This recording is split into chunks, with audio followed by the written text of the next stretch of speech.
Sunday on High Radio.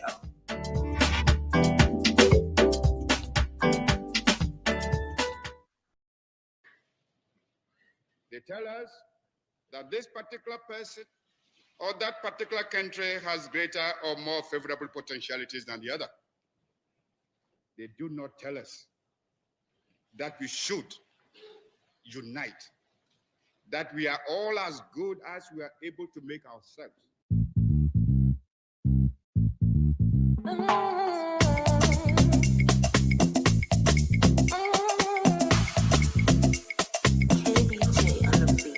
Tomorrow, I go change my tomorrow. Tomorrow, we go change them today. Don't you wait for tomorrow. We go change them today. Hey, hey. We know tomorrow gon' be different. And together we gonna shine, shine, shine on. United we will change our story. And forever we gonna smile, smile. But for today I choose to be happy. And nothing gonna change my mind today. When I copy my portion. And nothing gonna change my mind today. Hey, hey. And my hope is in you, cause you never let me down. Lord, you don't change my story, and my head will never frown.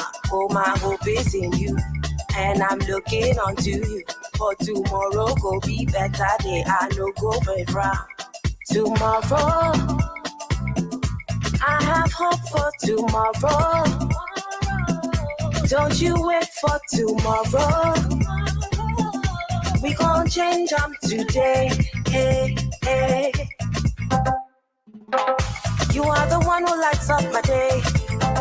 And without you, I'll never get this far. No matter what even comes my way. You are the one who lifts my head in all. All of my friends have all gone their way. Want to ask me how I come this far. I tell them all my hope is here to stay. The Lord Almighty who never let me fall. Lord, my hope is in you, cause you never let me down. Lord, you don't change my story, and my head go never frown. All my hope is in you, and I'm looking unto you. For tomorrow go be better day, I don't go they frown.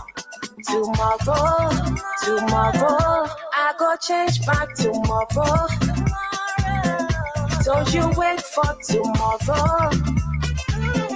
He has done it today. Tomorrow, I go change my tomorrow. Don't you wait for tomorrow. He has done it today. Lord, my hope is in you, cause you never let me down. Lord, you don't change my story, and my head will never frown. All my hope is in you, and I'm looking unto you. For tomorrow be a better day, I no go they frown. My hope is in you, cause you never let me down. Lord, you don't change my story, and my head will never frown. All my hope is in you, and I'm looking unto you. For tomorrow be a better day, I no go they frown. Until Africa comes together as a continent speaking with one voice, one continent, one people, nothing, and I repeat, nothing is gonna change.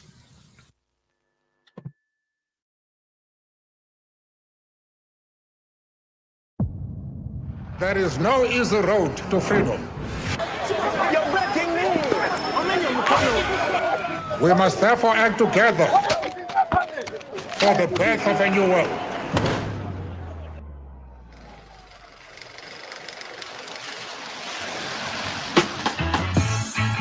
Brother Bobby. Yeah, brother Bojo. I want to run a new guy. You get it. I choose the love. See, people need to be free, Rasta. Yeah, man, people need change, man. Rasta, let's go again from over Jamaica now.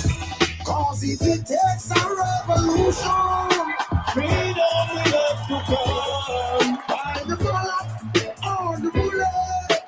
Let that will be done. Africa, you know, who have been fighting for your rights, who burn their candles through the night. Yeah, yeah. If I should take a minute, no Kuruma, Patrice Lumumba, African freedom fighters. Every black man must be free. And they should know who are the real revolutionaries. Now they should know who are the real revolutionaries. Cause if it takes a revolution, freedom will have to come by the ballot or the bullet. Let their will be done. Lord, free us from tyrants and oppressors who find joy in destroying their own. Save us from all those politicians and the selfish desires of men. But you know you've done no wrong, fighting for a nation that's been silent so long, for a poverty prolonged. Oh, every African woman and man.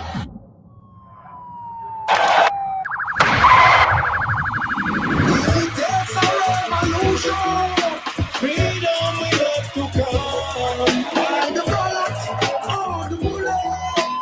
Let that will be done. So if it takes a revolution, freedom will have to come by the ballot or the bullet. Let that will be done. Oh, Africa, you know, who have been fighting for your rights, who burn their candle through the night. Yeah, Bobbi Wine said, talk to them about it. If I should take one minute, no Kuruma, Patrice Lumumba, African freedom fighters. Every black man must be free. Hey, made free from all kind of captivity.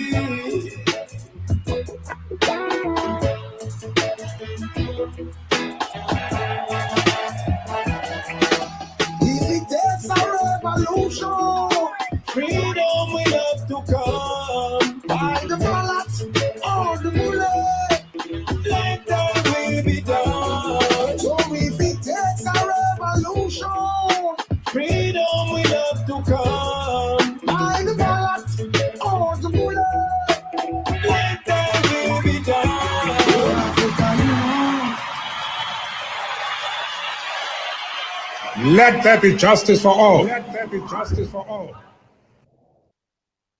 I think that is quite of an inspirational track to start with. Last week we started on that same high note, and we thought, this was good. I think it has, meaning.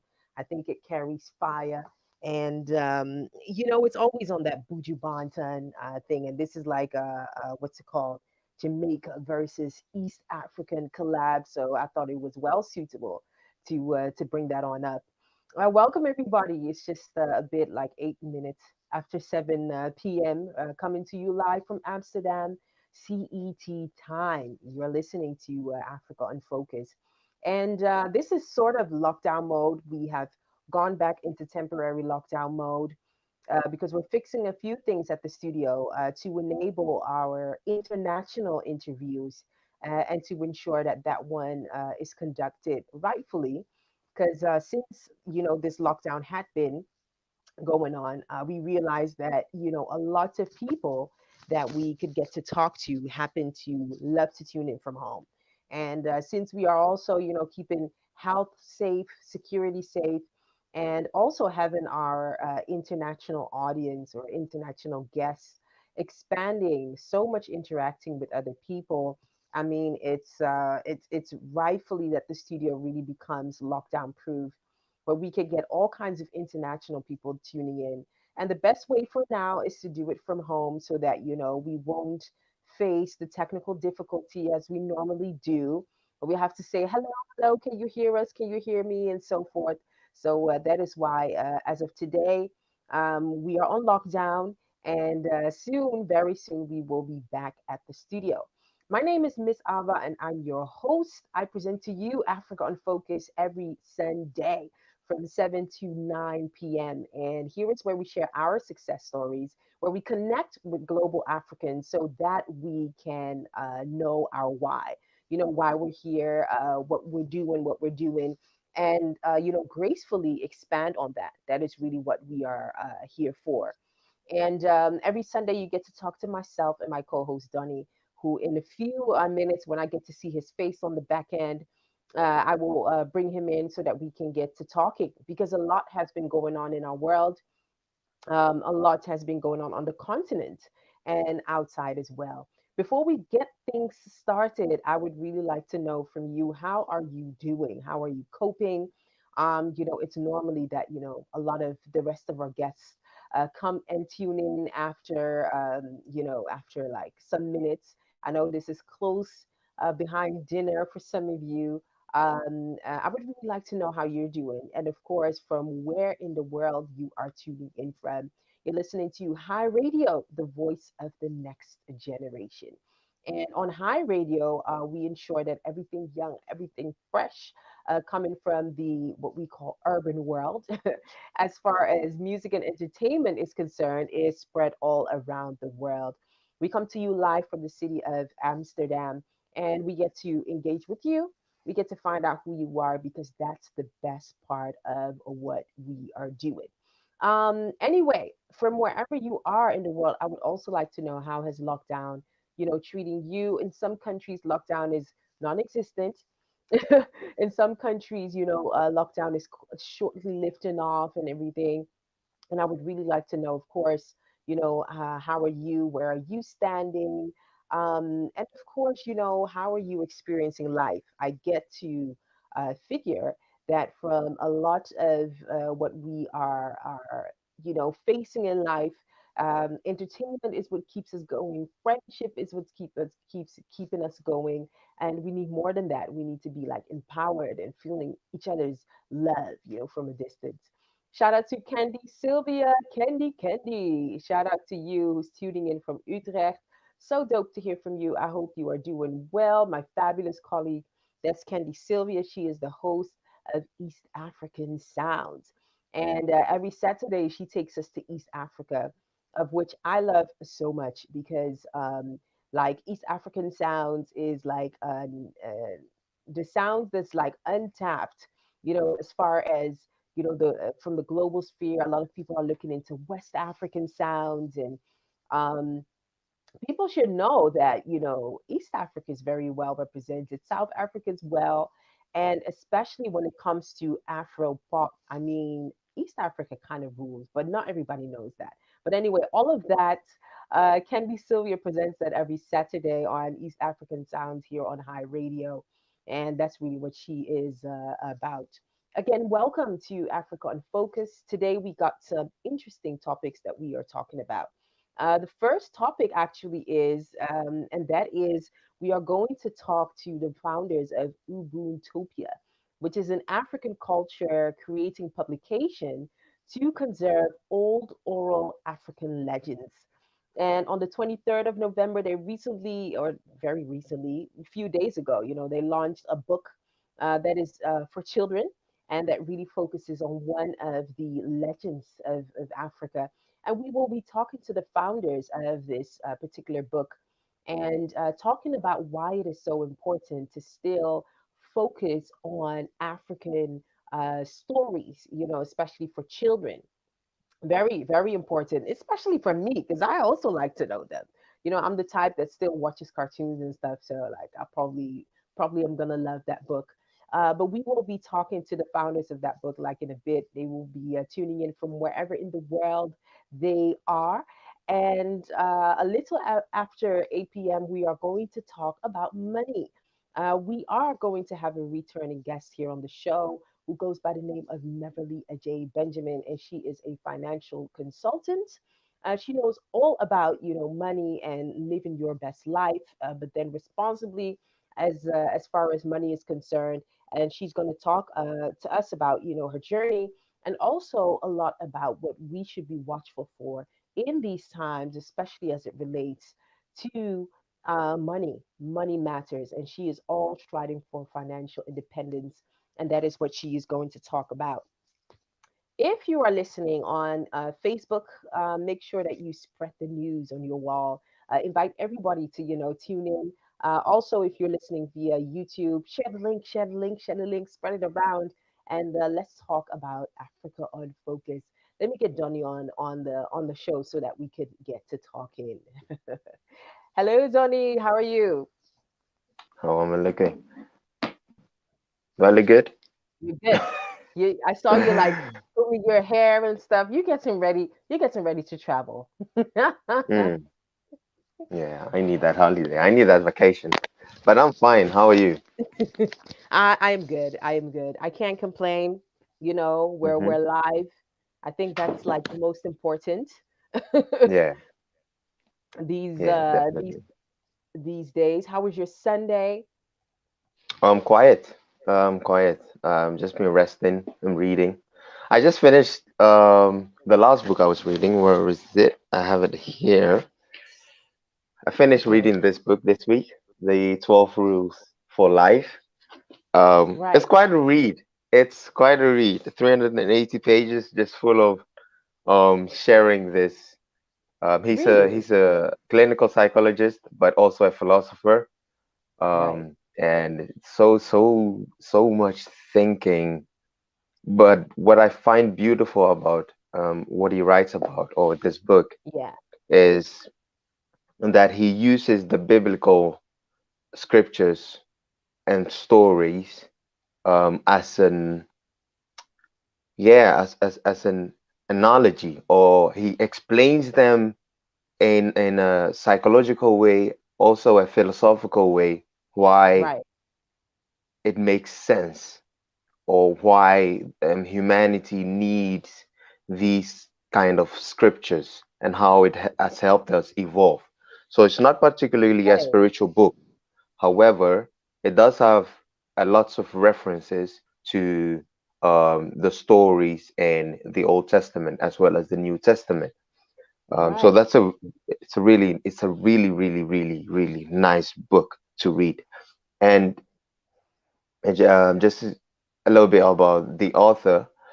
Yeah. That's Jordan Peterson, and there's a second part of this book coming out, Mm-hmm. because I think he started with a lot of steps or a lot of advices or a lot of rules which he had Right. for us, for humanity to benefit Yeah. from, into that we can incorporate them in our lives and make our lives better.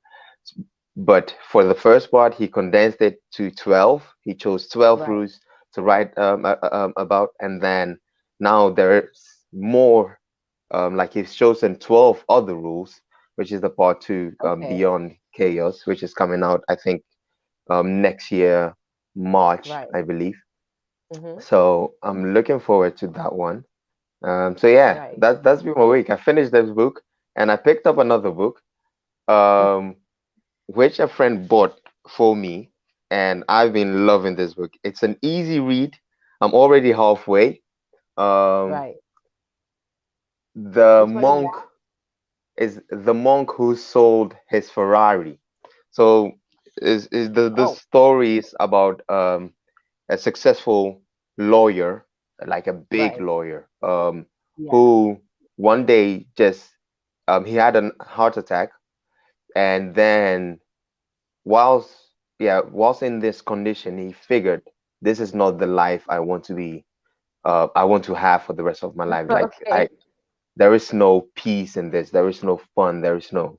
I don't Yeah. feel alive. So he goes on to the to India, Himalayas, and then finds those gurus, and they train him or they teach him how to find inner peace. So that's what that second book is about. And yeah, I'm loving it. So I've been doing lots of reading, lots of reflecting, lots of writing, taking notes as well. So quite Yeah. a productive week.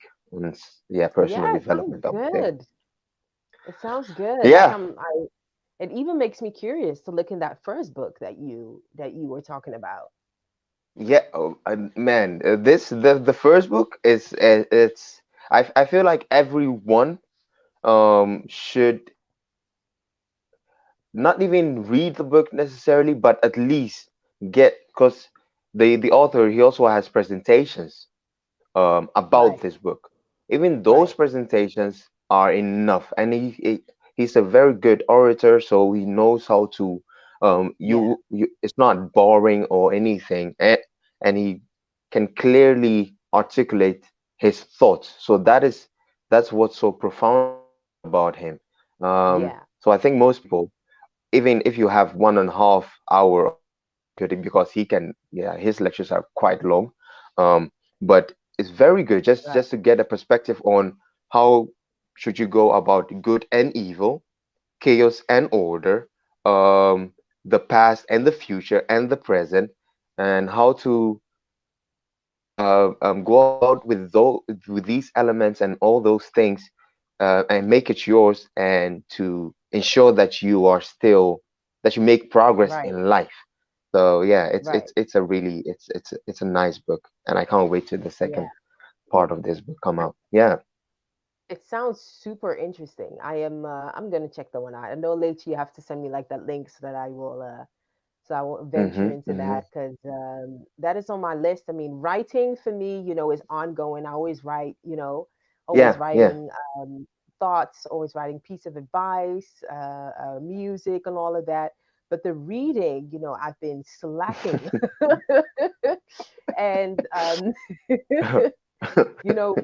making sure that you keep your mind sharp and knowing, what kind of knowledge is written out there because it's for the world to Yeah. read. It's such a shame Yeah. if we Yeah. don't explore it. And the funny thing about reading is um because here's the thing, we actually, well, I mean, in my case, I used to think, well, and I still do find, let's say, videos or watching, you Yeah. can get so many, because you know what they say, pictures says 1,000 words. So Yeah. rather than reading, you can actually watch a video about it and you still get the information. Yeah. But there's another skill, or there's another component about reading, which allows you to get more information out of it than actually just looking at the picture.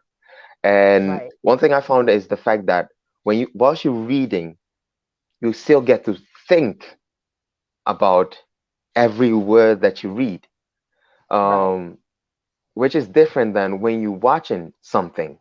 When you're watching, is your brain processing the images, and then they literally telling you what you want to hear. But Right. when you read in it, you can make up Hmm. your own interpretations and whatnot about what you're reading. So it's Right. I find, and I make time to read. And I Yeah. also commute mostly by public transport. So every time when I know I'm going by train, Yeah. I grab a book. So the minute I sit on the train, I just start reading. Or I even but when you're commuting by car, you can't read. You Though can't at all. that's when the audiobooks also comes in handy, because I have a friend who literally, like, he commutes from Amsterdam to Groningen, which is a 1.5 hour drive, or yeah, 1 hour 50 minutes. So putting on an audiobook really helps the journey. You can Yeah. literally go through chapters and listen, but I'm just not sure that you memorize or you get to think Yeah.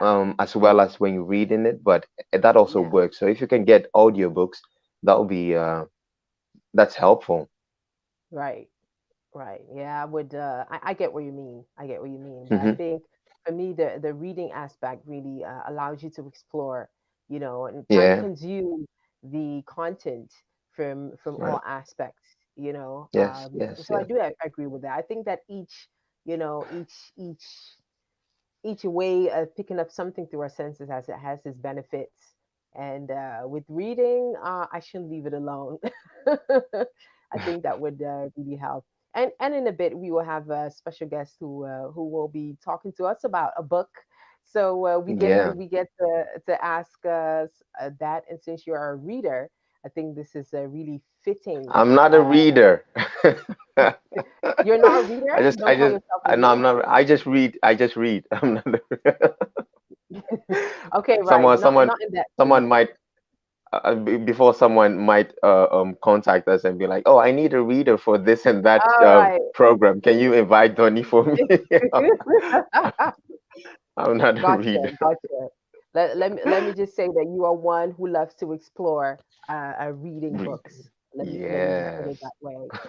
I absolutely love that. In a few minutes, we will be talking to an author, and we will be talking more about the topic of books, and in Hmm. this case, relating to African stories. Um, but first, let's talk about this COVID that has taken 2020 through a crazy storm. I remember, Yeah. us looking through our news flash. I Hmm. heard something about a vaccine or something like that. Um, Yeah. that one was from you. Early results from trials of a COVID vaccine developed in Russia suggest it could be 92% effective. Oh my gosh. Hmm. So, Yeah. what happens is the data is based on 20 cases of COVID-19 from 60,000 volunteers given the Sputnik V vaccine or a dummy Right. injection. And while some Hmm. scientists welcomed the news, others said that the data had been rushed out too early. And it comes after Pfizer and BioNTech said that their vaccine could prevent 90% of people getting COVID 19 based on a study of 43,000 and a half people. Of course, this is Hmm. quite early stage, and there are some, questions to answer. Well, this suspiciously lies with the Russia. Um, Yep. I've read some speculation concerning the vaccine. Are you hearing this news? How are you how are you taking this? Are you going to take in the vaccine, or are you that conscious woke person that will be protesting? Where are you on this segment of the conversation? Yeah, yeah, vaccines, especially if you look at the let's say the history of um the indigenous people or black people, Right. um, Yeah. yeah, with vaccines, like we don't trust it, right? And we have Yeah. legitimate reasons for not to. Yeah. Um, but in this case, this vaccine, and it has been out for nearly 4 weeks or 3 weeks now, Yeah. that there is a vaccine that cures 90%, Yeah. has an effective rate of 90%. But the whole issue with this, with a vaccine, actually, a corona vaccine, is that, and even scientists say this, there is just, it has been developed in a very close, or let's say in a cramped amount of time.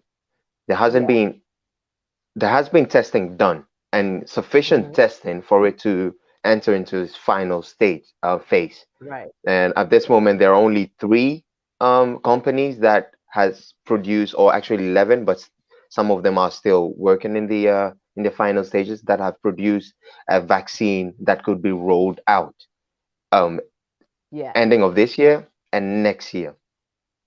Hmm. Why am I not going to take a vaccine if they would recommend it now? Is simply because normally, even after phase 3 of the vaccine, where it undergoes clinical research or clinical research and testing, they still give it a period of time, even a year, just to check or just to test of any outcomes or side effects. They Hmm. haven't had time for that for this vaccine because Right. of the urgency and the pandemic that we are in. Yeah. So that's also the reason why they will not yet make it compulsory that you have Right. to get the vaccine. It's not by law.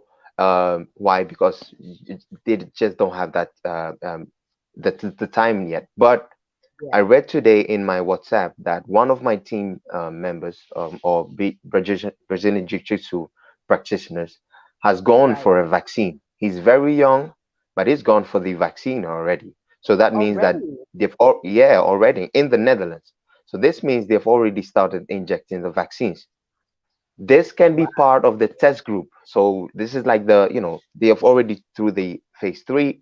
And so what they do now is I think in the Netherlands, the priority goes to the elderly ones or Sure. and those who get sick now, Right. right? So they'll use that vaccine to cure that or to see, and those are the people they're going to trace the first, I think, couple of months, but ending of 2021, that's when they can say, okay, or mid 2021, everyone, even if you have it or not, you should Right. still come for the vaccine. That still doesn't mean they are going to make it mandatory. I think they're going to prolong it as long as they can, not to make it Yeah. mandatory. But Yeah. you know how things goes. You can fight it, you can run, but somewhere But you can't somehow, hide. yeah, somewhere somehow is they find a way. I was thinking about it because even if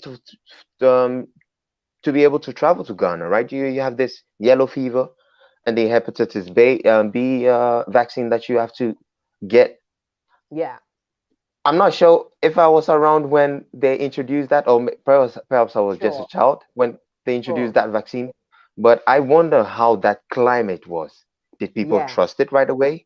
Yeah. Were they hesitant first? But because now no one questions about it, so I'm sure Exactly. when it comes to the corona vaccine in 10 years from now, no one will even question about, oh, should Yeah. I take it or not? They'll just do it just to be able to travel. So yeah, it's a process. For Yeah. me, I'm not going to take it. Eventually I might be, but I Yeah. will still at least wait 1 year, 2 years. Yeah. There was a case in I think in Africa, where they also injected, I think, women. It was an as a anti-conception Right. vaccine, but Right. apparently, or after 5 years or whatnot, they realized like there were kids born with polio of some sort, and I'll Yeah. get you the I source think. for it. And right, you remember something like that, right? So part of it appears to be from a vaccine or from another medical a substance or something Right. that was made to cure something else. So Yeah. we have to be very careful and very watchful of how Yeah. this progresses.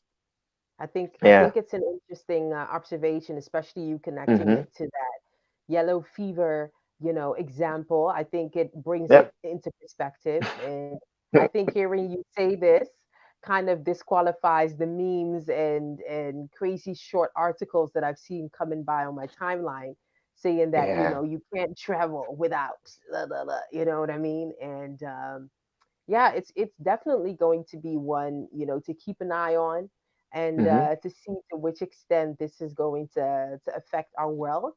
I think it especially is going to relate to, the older people and yeah, the more vulnerable.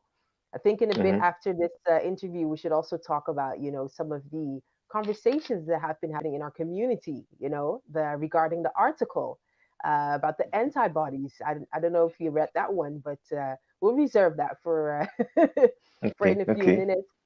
Mm-hmm. Um, One of the topics, in this news flash is, of course, what's going on in our world, and COVID has been really like the topic to talk about.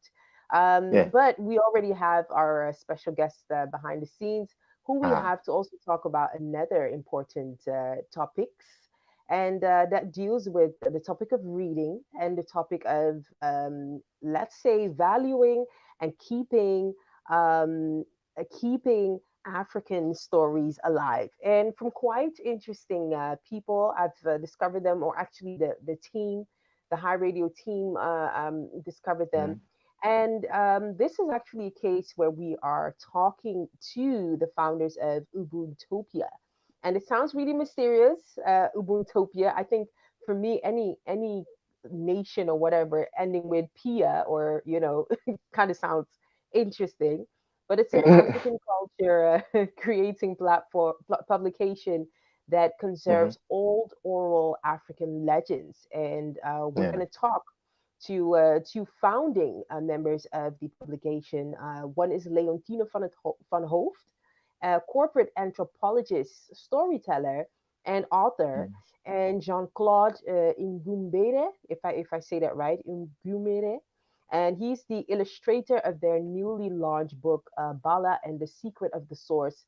I just interpret that to English. I'm going to get them on. And of course, for our English readers, these our special guests are going to talk a bit of Dutch. I will ensure that, there's an interpretation there. We will make sure that you get to be part of the conversation. And let's just get them on from the behind the scenes and see. Let's talk about this book, children's book actually, and get things going. Hello, Leontine. Hi. Hello. Hello, and there's Hello. Jean-Claude, or also Hallo. Hi. Goedenavond. Goedenavond. We schakelen even over naar Nederlands. Ik zal het intussen een beetje vertalen voor onze Engelse luisteraars. Maar hoe maken jullie het? Heel goed. Heel goed. Ja. Mooi. Ja, leuk om jullie erbij te hebben. Natuurlijk vanwege jullie grote gefeliciteerd trouwens met de lancering van jullie boek. Dank je. Dankjewel. Het is ontzettend leuk. Ik heb jullie zelf al wel eens eerder gezien. Dat was nog bij, volgens mij vorig jaar, tijdens het The Hague African Festival. Toen hebben jullie ook de mensen die in het boek voorkomen, die liepen dan ook rond. Dat was wel echt leuk. Voor kinderen ook vooral. En dat was wel echt een leuke verschijning om te zien. Maar ja, precies. Maar voordat we beginnen, voordat mensen natuurlijk een idee hebben van wat jullie allemaal doen. Hoe gaat het met jullie? En wie zijn jullie? Vertel. Zal ik beginnen, Jean-Claude? Ja, begin maar, Leontine. Want ik vergeet vrouwen, hè? Ik ben Leontine van Hoofd. En wat je ook al zei, ik ben corporate antropoloog. Ja, dat is een beetje een vreemd soort mensen, denk ik. Je hebt culturele antropologen die zich bezighouden met culturen. Je hebt medische antropologen, maar je hebt ook corporate antropologen. En die zijn bezig met bedrijven opbouwen, bedrijfsculturen. En langs die weg ben ik in Afrika terechtgekomen om maar meteen die brug te maken. Ja, mooi. Jean-Claude, jij? Ja, ik ben Jean-Claude Ngumbere, vader van 2 kinderen. En ik werk vanuit mijn studio, genaamd Keza Studio. Vanuit IJsselstein eigenlijk, daar woon ik. En ik ben visualizer en illustrator, want dat is 2 dingen. En daarnaast ben ik ook de hoofdtekenaar bij Ubuntopia. En we hebben nu onze tweede grafisch novel uit de chroniek van Ubuntopia gelanceerd. Dus heel gaaf boek voor aan te raden voor kinderen of voor iedereen die echt een connectie heeft met Afrika. Ja, en dat heet Bala en het geheim van de bron. Ja, Bala en het geheim van de bron, ja.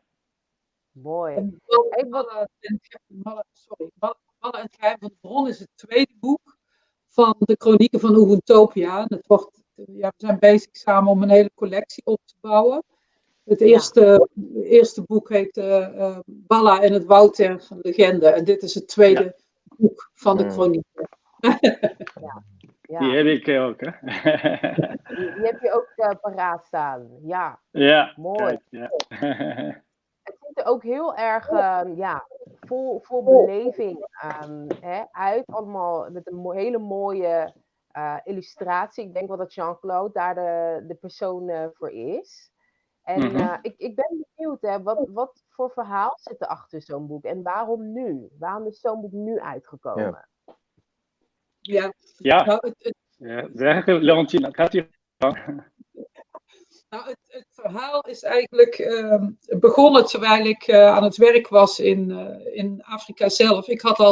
Ik was in Afrika in contact gekomen tijdens mijn werk met de Ubuntu-filosofie. En ik begreep in Ghana dat het, en dan moet ik het goed uitspreken, Piako J. Unity is great. Is dat de Ghanese vertaling? Heb ik begrepen. Maar goed, in ieder geval de Ubuntu-filosofie. In je eentje ben je niks, maar je bent pas iemand door de omgeving waar je deel van uitmaakt. Ja. En ik zag in mijn werk dat zich dat niet alleen op community niveau afspeelde, maar ook binnen het MKB, zeg maar, SME's. Ja. Zag ik dat terugkomen, ik zag die vertaling en ik werd daar heel erg door gepakt. En in die tijd was het Westen in crisis, Afrika was op aan het komen. En ik had echt op dat moment zoiets van, nou, ook hier in het Westen moeten we daar kennis mee maken. Ja. En daar heb ik 2 managementboeken over geschreven. En succesvolle ook. En vervolgens had ik zoiets van, nou, ik had heel veel lezingen gegeven van alles en nog wat. Eigenlijk moet deze filosofie, die moet naar de leiders van de toekomst. En niet alleen bij volwassenen, maar die moet op de een of de andere manier ook naar jongere mensen toegebracht worden. En in die zoektocht kwam ik op een gegeven moment op een Rwanda-dag, kwam ik Jean-Claude tegen. En die had voorbeelden op die dag liggen van zijn werk.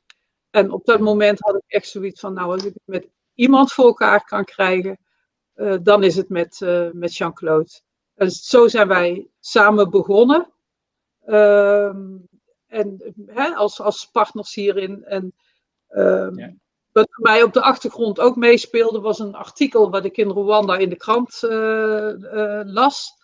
Wat eigenlijk aangaf dat de elders, de ouderen van Rwanda, die hadden een interview gegeven aan de krant, waarin zij zich ernstig zorgen maakten over dat de orale verhalen niet meer bij de jeugd kwamen.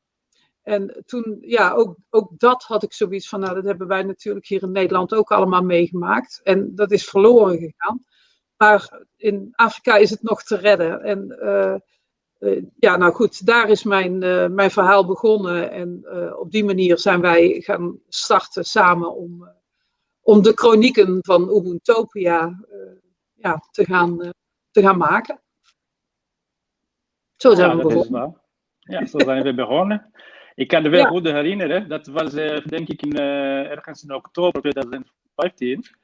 Dat was in Rwanda Day, die was in Amsterdam, bij de Rij. En ik had ook zo'n project in mijn hoofd om een verhaal uit Afrika te laten leven in een soort van strips of games of appje, dat je op je telefoon kinderen kan luisteren. En toevallig ben ik Leontien gewoon tegengekomen daar. Daar hadden zij ook hetzelfde idee eigenlijk. En zo zijn we begonnen. Dus we zijn nu samen en echt leuk iets te bouwen. Ik hoor de filosofie van Ubuntu, maar wat is dat eigenlijk? Het is een filosofie rondom humaniteit en de kracht van verbinding. En dat zijn twee hele belangrijke dingen die je kunnen maken tot wie je bent. En dat is wat eigenlijk ons mensen zou moeten verbinden. Sorry? Oh, sorry, gaat u door? Nee, nou dat is wat mensen nu zou moeten verbinden. En dat is iets wat in het Westen een beetje naar de achtergrond is verdwenen. We hebben dat natuurlijk hier ook wel gehad. Maar dat is na de Tweede Wereldoorlog is dat hier toch min of meer verdwenen. En dat gedachtegoed kwam ik in Afrika gewoon weer tegen. En daar had ik, eigenlijk vind ik dat een van de belangrijkste dingen die Afrika de wereld in kan helpen. Dat is een heel groot iets. Okay. En jij past de filosofie van Ubuntu in het bedrijfsleven? Ja. En hoe gaat dat precies te werk?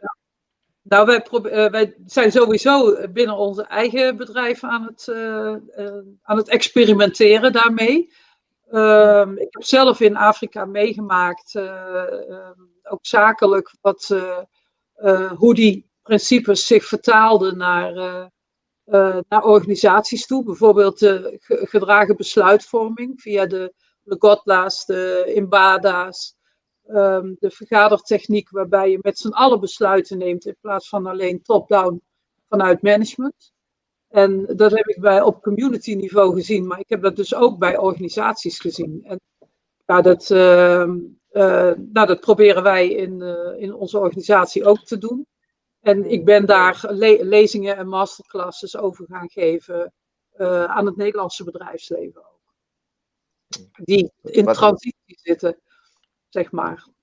Ja, en wat is een van zo'n principe die, misschien heb ik ook een bedrijf en dan wil ik het toepassen. Kijk, ja, misschien het is heel filosofisch, denk ik dat het heel moeilijk is om te beseffen. En wat ik heb begrepen is dat een mens is een mens door andere mensen. Snap je dat? Dat je bent wat je bent door anderen. Ja. Oké. Ja. Dat is het hoofdprincipe. Dat is de overtuiging dat onze waarde wordt bepaald door dat de anderen betekenen. Precies. Ja, dat moet even doorzinken en even beseffen. En ja, kijk, die heb je ook in allerlei landen in Afrika hebben ze ook die Ubuntu. Ubuntu komt uit Zuid-Afrika, maar bijvoorbeeld in Tanzania kennen wij Ubuntu als Ujamaa. En in Kenia heet Hutu. En in Rwanda hebben we ook Ubupura. Dit is echt een hele diepe waarde dat wij ook Afrikanen moeten doordragen aan onze generatie, zeg maar. Dus het is iets wat wij altijd achter staan in onze project. Ja. Ja. En nu dan sorry. Sorry? Hoe doe je dat dan bij bedrijven? Ik heb ook een bedrijf, als ik dat goed begreep, dat jij dat zei. Nou, het betekent dat voorstellen, ideeën bij ons van onderaf komen. En dat je met elkaar besluit wat er doorgaat, wat er niet doorgaat. Dus het is geen top-down benadering. Het is een heel circulair proces. Niemand doet iets in zijn eentje. Verschillende of je nu op marketing zit, op productie, op wat voor iets. Je werkt allemaal samen. Het is een heel circulair systeem. En daardoor zijn mensen ook heel sterk met elkaar verbonden. En raken ze ook bij elkaar heel sterk betrokken. En daar kan niet iedereen mee om. Zeker niet in de westerse wereld. Maar de mensen die daar wel mee om kunnen, die vinden het vaak heel erg prettig om op die manier met elkaar samen te kunnen werken. Je hebt ook geen gelaagde organisatie. Wij vinden de waarde van professionals super belangrijk, maar onze stagiaire die gaat bij ons meteen ook vol mee. En die wordt ook de waarde daar naartoe is net zo groot. En dat maakt dat je leeftijdsdiversiteit, etnische diversiteit, we zijn heel cosmopolitan ingericht, opgebouwd, ons team. Diversiteit is een hele groot succesvolle troef daarin. Dus als je zou willen beginnen, Donny, dan zou ik beginnen met heel veel diversiteit in je team binnen te halen. Mooi. En bedoelt u diversiteit op etnische achtergrond? Bedoelt u met diversiteit op etnische achtergronden of diversiteit in competenties of persoonlijkheden? Je noemt ze allemaal, hè? Je noemt ze allemaal. Het enige wat je nog niet noemt is leeftijd. Maar leeftijd, ja. Helemaal. Een sterk team is een team dat bestaat uit mensen met verschillende culturele achtergronden, verschillende leeftijden, verschillende karaktertypes. Ja, noem het maar op. En hoe sterker, hoe beter toegerust dat je bent als organisatie in deze. Dus hoe meer hoe divers, hoe sterker. Ja. Ik ken inderdaad de Ubuntu. Ik ben omdat wij zijn. Hè, dat staat er heel centraal. Nou, nu hebben jullie eindelijk een boek. En toevallig heet dan jullie publicatie Ubuntopia. Dus dat zou dan wel het geheel van Ubuntu zijn, leven en wonen en ademen, denk ik ook. Hoe zijn jullie hierop gekomen om dan met zo'n boek te komen en dat vooral te mikken op kinderen? Je gaf het al zo mooi aan, Leontine. Het is toch belangrijk dat je ook de jongeren mooie verhalen meegeeft. Maar hoe is dan het nieuwe verhaal ontstaan, waar jullie dan onlangs hebben uitgebracht op 23 november? Vertel ons wat meer daarover. Wat is het verhaal erachter? Wat speelt er allemaal in dat boek? Nou, waar de boeken van de chronieken van Ubuntopia over gaan. Kijk, Ubuntopia staat voor Ubuntu en Utopia. Dus het betekent dat je de principes van Ubuntu ziet thuis horen in een wat meer ideale wereld, waar je eigenlijk iedereen naartoe zou willen brengen. Ja. Nou, wat ik toen straks zei van de ouderen die bang zijn dat de verhalen waarin de wijsheid van de cultuur zit verloren gaan, doordat ze de jongere generaties niet meer bereiken. Nou, dat is de basis geworden voor deze boeken en ook voor dit tweede nieuwe boek. Nou, hoe wordt die culturele wijsheid overgedragen? Die wordt overgedragen via legendes en verhalen, waardoor mensen de verbinding naar het verleden en mogelijk ook naar de toekomst toe makkelijker kunnen maken. Dus het bouwt de identiteit op. Nou, dus wat we gedaan hebben, is dat als basis nemen. Dus we zijn legendes, orale legendes, zijn we gaan zoeken. Met in de achtergrond dat we Afrika is opgebouwd uit heel veel king- en queendoms. De landen is van een latere tijd. Landen worden. Dus we gaan heel veel verhalen verzamelen uit Afrika. En die gaan we vastleggen op deze manier. Dus in taal, maar ook in beeld. Want heel vaak is er ook geen beeld beschikbaar. Want het is eigen aan orale vertellingen. En wat we vervolgens hebben gedaan, is achter deze boeken, dat moet ik eigenlijk ook wel heel even zeggen, ook dit boek, waar Ghana en Ethiopië de hoofdrol in spelen, dat wordt door Jean-Claude en mij gemaakt, zeg maar. Maar daar zit een heel team achter, precies wat ik net zei, een internationaal team, wat al dat vertaalt naar VR-producties. We zijn met een game bezig. We hebben theatervoorstellingen. Want je had op de African Beats in the Park had jij artiesten van ons gezien. De karakters uit de boeken. Dat zijn alle manieren waarlangs wij met de boeken als basis de filosofie en de legendes naar de jongere generaties proberen te krijgen. Ja. Maar je moet ook zo zien dat zo'n verhaal, we hebben een geweldig team achter ons die ons steunen. Ja. Maar je moet ook niet vergeten dat wij hebben ook kennis en vrienden die komen uit die landen, die bijvoorbeeld een vriend uit Ghana, ook vriendin uit Ethiopië heeft ons geholpen om de verhaal goed te laten vast te leggen. Want dat is een ander land wat we helemaal niet heel goed kennen. Dus we moeten echt goed opletten dat echt allemaal gaat kloppen. Zeg maar. Ja. Dus daarom zijn wij altijd aan het zoeken waar die mensen die verder vandaan komen, dan kunnen ze ons ondersteunen. Ja. Ja. Ja. Moet ook echt, hè? Want Jacques Loot komt uit Rwanda, ik kom uit Nederland.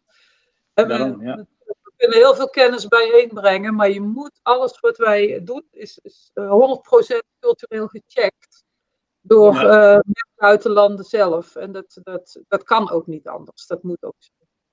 Ja. Want net als het verhaal over, dat is dan iets wat ons dan ook bekend voorkomt. En wij afkomstig uit Ghana, dat is dan het verhaal van Anansi. De spin, dat is er dan ook zo'n een van. Ja. Waarom was dat verhaal ook belangrijk om te delen binnen Ubuntopia? Nou, ik vind sowieso vind ik de verhalen van Anansi de Spin geweldig. Omdat ze op een hele simpele manier, ook al hele jonge mensen, laten zien ook wat goed en kwaad is. En dat doen ze, dat gebeurt met heel veel humor. En humor is een hele grote kracht om te benutten. En in dit boek is het meisje van 8 jaar, ME, krijgt iedere dag een verhaaltje van Anansi, want er zijn er best veel, krijgt ze voorgelezen door haar grote zus, Makeda. En die verhaaltjes zoals een kind, dat is de kracht van de herhaling. Ze kent al die verhalen, ze heeft ze al 100 keer gehoord. Maar het is de kracht van de verhaling die Anansi met zich meebrengt. Wat ik daarnaast ook ermee beoogde, was dat, kijk, de verhalen van Anansi, die komen natuurlijk van oorsprong uit Ghana. Maar de Nederlandse eilanden, Suriname, de hele Antillen, daar zijn de verhalen van Anansi mee naartoe gegaan. En ook daar zitten heel veel mensen, en ook daar gaan onze boeken naartoe, die de verhalen van Anansi willen zien en willen horen. Ja, mooi. Dus En nu dit boek, Balla en het geheim van de bron. Je hoeft natuurlijk niet het gehele verhaal weg te geven. Maar waar gaat dit boek nu over binnen het concept van Ubuntu of Ubuntopia? Ja, nou, de hoofdfiguur van deze boekencollectie en ook dus van dit boek is Balla. En Balla is een griot, is een verhalenverteller. En Balla is eigenlijk het traditionele Afrika, waar de wijsheid in zit. En Mee is het jonge meisje dat op haar manier ook natuurlijk ontzettend veel wijsheid al in zich heeft. En vanuit die twee verschillende werelden, die gaan op pad. En die worden opgeroepen. Iedere keer als er ergens iets aan de hand is in Afrika. Als er verhalen in een bepaalde omgeving verdwijnen. Als de verhalen verdwijnen, als de verhalen in de mist opgaan. Dan gaat dit tweetal op reis. Die maken een avontuur mee. En onderweg vertelt Balla en Mee een verhaal. En dat verhaal in dit boek gaat echt over iets kunnen betekenen voor een ander. Door over je eigen belang heen te stappen. Dat is het thema van dit boek. En daarmee dus je eigen bron eigenlijk te vinden. Je eigen, de basis van waaruit je bestaat. En dat zit dus, gedurende die reis komen zij in omstandigheden waarin een verhaal past. En iedere reis wordt ook afgesloten met de terugkomst in het woud der legende, waar alle verhalen verzameld worden. En waar Balla op de griot speelt, of Balla op de kora speelt, sorry. Is Mee een rapper. En samen maken zij dus de finale in ieder boek, waarin ze het verhaal allebei, de een met kora en de ander met rapmuziek, samen begeleiden. De oude en de nieuwe tijd. Ja. Het klinkt wel heel leuk, zeker voor kinderen om Ja, het is 8+. Wat wij zelf gemerkt hebben is dat volwassen mensen ook het heel graag lezen en er ook heel veel uithalen. En wat je ook ziet is dat het is een boek voor mensen die van reizen houden, die van avonturen houden. Maar het is ook een boek waarmee je in gesprek kunt gaan met je kinderen. Als je kinderen bijvoorbeeld uit Afrika komen en vragen hebben over waar kom ik nou vandaan. En er zit achter in ieder boek zit Wikitopia. En Wikitopia is geeft informatie. Geeft inhoud aan wat het allemaal betekent, wat ze tegengekomen zijn in de legende. Maar ook bestaat de gouden troon van de Ashanti, bestaat die echt? Allemaal dat alles wat in vragen is. Was Anansi de eerste Spider-Man?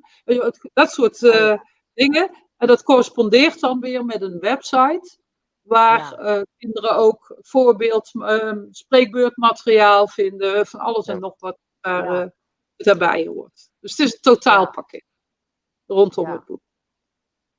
Ja. En dan Jean-Claude, als je dan zo'n verhaal van Anansi krijgt en dit ga jij dan visualizen of illustreren. Wat zijn de uitdagingen die erbij komt kijken in het proces van het tekenen of van het maken van zo'n boek? Ja, heel goed. Kijk, ik zou eerst zeggen dat die boek is eigenlijk speciaal. We zeggen dat het is een grafisch novel. Het is een soort van stripverhalen en raamvertering en achtergrondinformaties. En dat maakt die boek echt speciaal. Het is een mix van tekeningen en ook echt geschreven verhalen. En voor Anansi, dat is gewoon het verhaal voor Anansi. Het is geschreven, het is geen tekening bij, alleen maar Anansi. Ik heb alleen maar Anansi getekend. Maar voor de uitdaging voor strips uit Ethiopië en Ghana, is dat die verhaal speelt zich af in heel lang geleden. Dus dat betekent dat de beeldenmateriaal is nauwelijks te zien. Dus je moet zelf gewoon vinden. En als ik niks vind, dan vraag ik het bijvoorbeeld aan vrienden uit die landen om een beetje te helpen, want sommige dingen ken ik niet. Dus je moet echt goed onderzoek doen, gewoon diep onderzoek doen van die verhalen. En dat kost wel veel tijd en het is behoorlijk werk. Maar als ik de verzameling heb van beeldmaterialen, dan maak ik een soort storyboard van. Dan ga ik met Leontine even aan tafel zitten en het bespreken en kijken of de verhaal goed loopt met wat ze heeft geschreven. Want wat ik krijg is alleen maar een script van haar.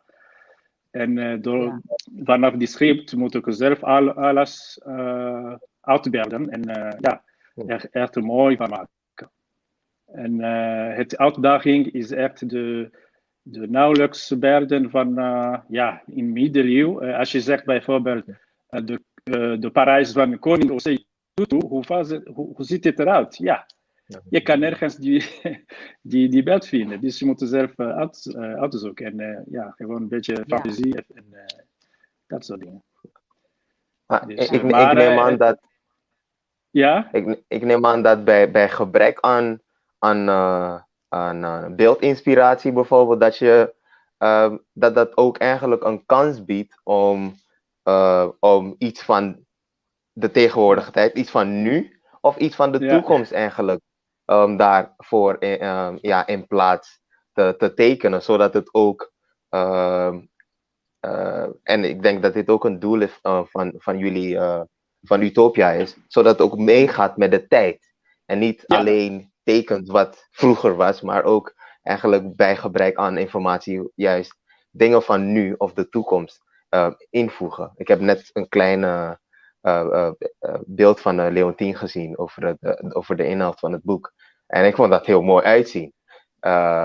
Ja, dus ja, wat gaat u Ja, verder? dat is wel zo. Dus in gebrek aan het diverse materiaal van vroeger doe ik ook een fantasie van bijvoorbeeld, ik geef een voorbeeld. Voor de Kente, die Kente de stof uit Ghana, moest ik gewoon voorzien wat voor stof Osei Tutu droeg in dat tijd. Maar hoe kan je dat? Het is heel moeilijk. Dus ik heb gewoon de Kente van nu gebruikt. Maar dat past heel goed met het verhaal. Dus maakt niet zoveel uit eigenlijk. Dus dat is gemixt van vroeger en heden. Mooi. Ja, mooi. Ja. Mooi. Mooi inderdaad. Nou, voordat we afronden, we hebben natuurlijk een ontzettend mooie boek, hebben we dan daar zo. Het is verkrijgbaar, maar er valt nog veel meer te beleven als het gaat om Ubuntu. Alleen al van de Facebookpagina werd ik blij. Dan was zulke leuke dingen zaten ertussen. Kunnen jullie ons vertellen, wat gaat er nog meer komen? En waar kunnen mensen zo'n mooie boek krijgen? Vertel ons. Het boek is verkrijgbaar via alle normale boekwinkelkanalen. Bol, Amazon. Je kunt het ook wij spreken bij Bruna bestellen. Het is tweetalig, Nederlands en in het Engels. Dat is ook wel belangrijk om te zeggen. We hebben ook een webshop waar het boek ook verkrijgbaar is. www.ubuntu.world. En daar zit een webshop op, daar vind je ook veel meer materiaal. Daar kun je het bestellen. En als je zegt van, wat hebben we nog meer in petto? Nou, we waren eigenlijk net voor COVID zover dat we op festivals stonden met onze live, met onze Balla, onze Meetje. Superleuk, de Cora spelen. We hadden eigenlijk... Zover waren we. Nou, net als corona voor heel veel mensen uit de creatieve industrie problematisch is geworden, was dat voor ons natuurlijk ook jammer dat dat niet doorging. Maar we zijn wel heel erg actief om online ook dingen nu te doen. Onze mensen zijn nu bezig met, natuurlijk ook heel erg in de socials, maar we zijn heel erg bezig met van deze boeken merchandise te maken. En Meetje krijgt een hele eigen kindercollectie, er is hoodies voor volwassenen. Weet je, allemaal dat soort dingen. Zijn er andere producten vanuit Ubuntu, vanuit de verhalen? Misschien hoop dat we ook nog iets met kentenstof kunnen gaan, iets leuks gaan doen. En dus het verhaal gaat door en er komt steeds meer bij.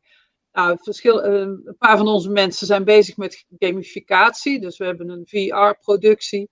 We hebben zit een app aan te komen. Zo zijn er meer dingen. De ultieme droom is van Ubuntu is dat we al deze karakters, al deze verhalen elkaar kunnen laten ontmoeten op het Afrikaanse continent. Oh ja. Juist. En als je dan denkt aan het sprookjesbos van de Efteling, dan snap je welke kant wij op willen. Dat is hem. Dat is hem, Jean-Claude. Ja, dat is hem. Daar zijn we in verschillende landen een beetje aan het kijken, maar ook dat ligt nu allemaal met COVID. Dat is een proces van waar je een aantal jaren mee gemoeid bent. Maar wat ik eigenlijk nog graag zou willen vertellen, is onze boeken zijn tweetalig. Wij hebben het concept achter deze boeken is een buy one, share one. Dus het betekent dat als je een boek koopt, dat wij via scholen, bibliotheken, NGO's ook een boek brengen naar het land of het gebied waar het verhaal vandaan komt. Dus het betekent dat we boeken in Nederland hebben. De mensen die hier een boek kopen, daarvan gaan wij gaan van de andere werken wij samen met partijen uit het land zelf. Ja. En zo brengen we de verhalen weer naar huis, waar ze horen. Ja, mooi. Dank jullie wel. We gaan het ook hier verspreiden. En dan zorgen dat er veel kinderen natuurlijk ook ja, het boek leren kennen. Heel mooi. Noem maar op. Dat is toch wel een hele ja, verfrissende manier om dan toch de verhalen te beleven die vaak ja, er worden vergeten, noem maar op. En vind ik ook wel mooi dat dat bij Ubuntuopia ja, in allerlei kleurrijke vormen, levendige vormen ook terugkomt. Dus dat is wel... Dus heel leuk cadeau voor de feestdagen. Komende feestdagen. Ja, ik zit stiekem even op de website te kijken en het ziet er allemaal heel leuk. De kleding, de merch, wordt die voor de feestdagen, is die nog... Komt die te bestellen? Of, Klaar, niet helemaal lukken, want bijna alles is shipped erop in, want we houden niet van een hele hoop afval. Dus we gaan niet de hele collecties bestellen waar de helft van op de plank blijft liggen. Dus wij ook ecologisch denken. Dus, maar voor de kerst is alles verkrijgbaar. En de meeste producten zijn er met 3 dagen. Dus, ja. Dank jullie wel, Leontien en Jean-Claude. Laten we vooral in contact blijven. En we blijven graag op de hoogte van alle nieuwtjes. Ja. En dan, graag gedaan. Nogmaals bedankt. En dan wens ik jullie een fijne avond. Bedankt. En jullie ook. Oké, dag. All right. Well, ladies and gentlemen, that was like so interesting that he continued on in Dutch. Those were our special guests, Leontina and Jean-Claude, who are like the mastermind behind Ubuntopia. I've shared the link on the comment box. Basically, they're a publication. They're behind this grandchildren book, and they bring about the stories that the tales that we heard about once while we grew up, or what we still know, such as the story of Anansi, and I'm sure other African countries also have their stories that are like old age and happen to reappear through basically through telling them, right? And in this case, these kinds of stories come to life in this grand book. I've experienced the characters actually at one event, the Hague African Festivals. The characters from the book were walking around and they kind of take you through it. And with the founders, we talked about what Ubuntopia means, which is a direct correlation of Ubuntu, which is, we say it in Dutch, it's a principle, it's like a way, I would say a way of life, a way of thinking that really says, I am because we are, a straight connection to the community. It really encourages a particular way of thinking. Generally, among Africans, when Ubuntu is explained, they would say that South Africans, South Africans are a lot Ubuntu. They're kind of calm. They really want to achieve something together.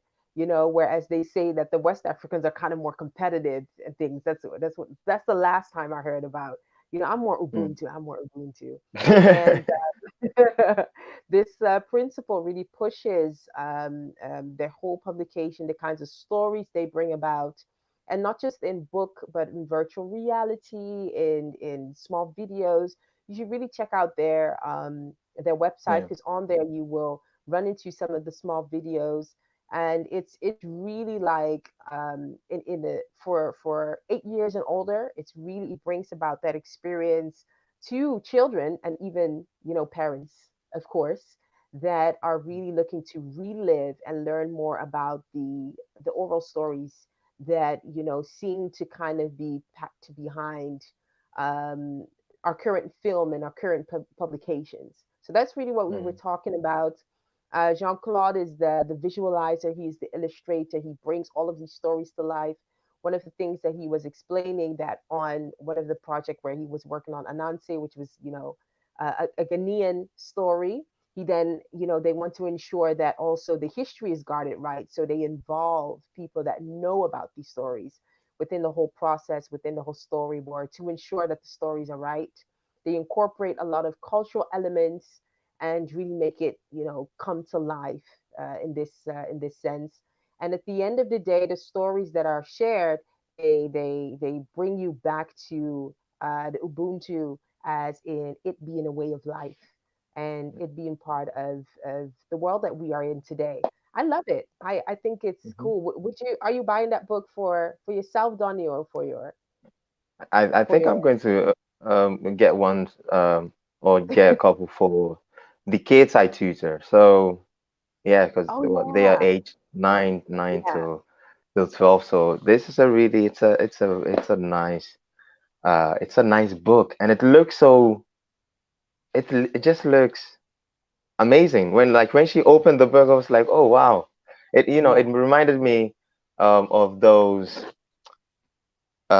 pamphlets, the biblical one, the one that the Right. Jehovah Witness carries, where Oh they yeah, I illustrate the get what you mean. heavens.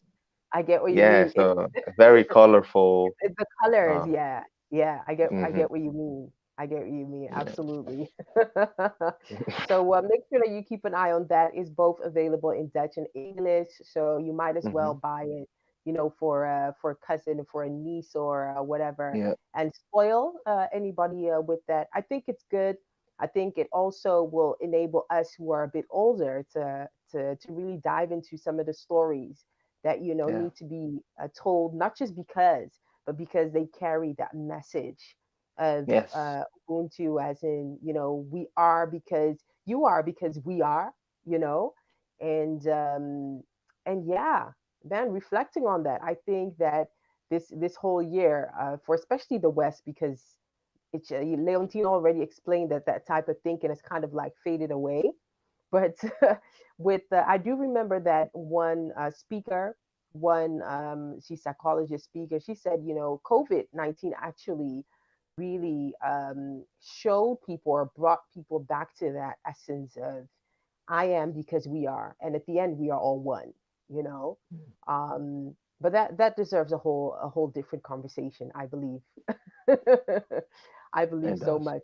hmm Um, in a few minutes, we will have our next special guest here on, who is also going to be talking to us. She's also an author. She also published a book, a bit different kind of spin on our conversation. It relates a bit more to money, financial management, and all of that. But first, you know what? Let's listen to a song because I need to run to the bathroom so that we continue on this talk and then get Africa on Focus happening. Let's get to it. We'll be back in, like, let's say, a few minutes, a few seconds. Yeah. And then, of course, we will be coming back to talk about financial management and hopefully also get to talk a bit more about what's going on in our world of Africa. Let me see where that screen is. Sometimes, these screens, we need to be back at the studio. That's really what need to be doing. But anyway, let's listen. We'll be right back. All right. You hold me down like lo lo lo. Your love is sweet like me lo lo. You make a promise, then you deliver. You never fail me, no no no. What type of loving? You ain't about all my battles. You put the boy on the way for this victory. Yeah, fight for the weak and the poor. That's how we go and rise from the ashes. Plus we get our knees to the floor. That's how we go and find any answers. Can't find peace with a sword. That's how you know the fight is supernatural. Yeah, heartbeat to the core, we retreat to the Lord when it's time for some action. Mighty God, mighty God, mighty God. Fight with the king, get the spoils. Mighty God, mighty God, mighty God. Blood and bones in the soil. Yeah. Walk with a bodyguard. Only go to war with the loyal. Yeah. Saints like arms that you cannot fall when God is before you. Yeah. Lo, lo. Your love is sweet like me, lo, lo. You make a promise, then you deliver. You never fail me, no, no, no. What type of loving? You ain't fight on my battles. You put the boy on the way for this victory. So we sing it. This is the sound of a victory. We say,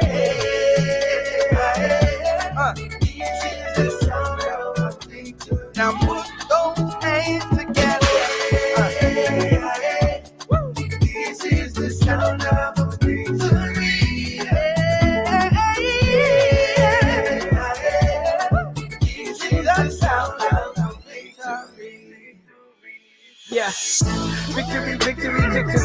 the victory. Yeah, empty the infantry, so Jesus conquered our enemies. Yeah, blood and bones in the soil. Only go to war with the loyal. Yeah, saints like arms that you cannot fall when God is before you. Yeah, your love is sweet like me, Lolo. You make a promise, then you deliver. You never fail me, no. What type of loving? You ain't a fight on my battles. You put the boy on the way for this victory. So sing, this is the sound of a victory.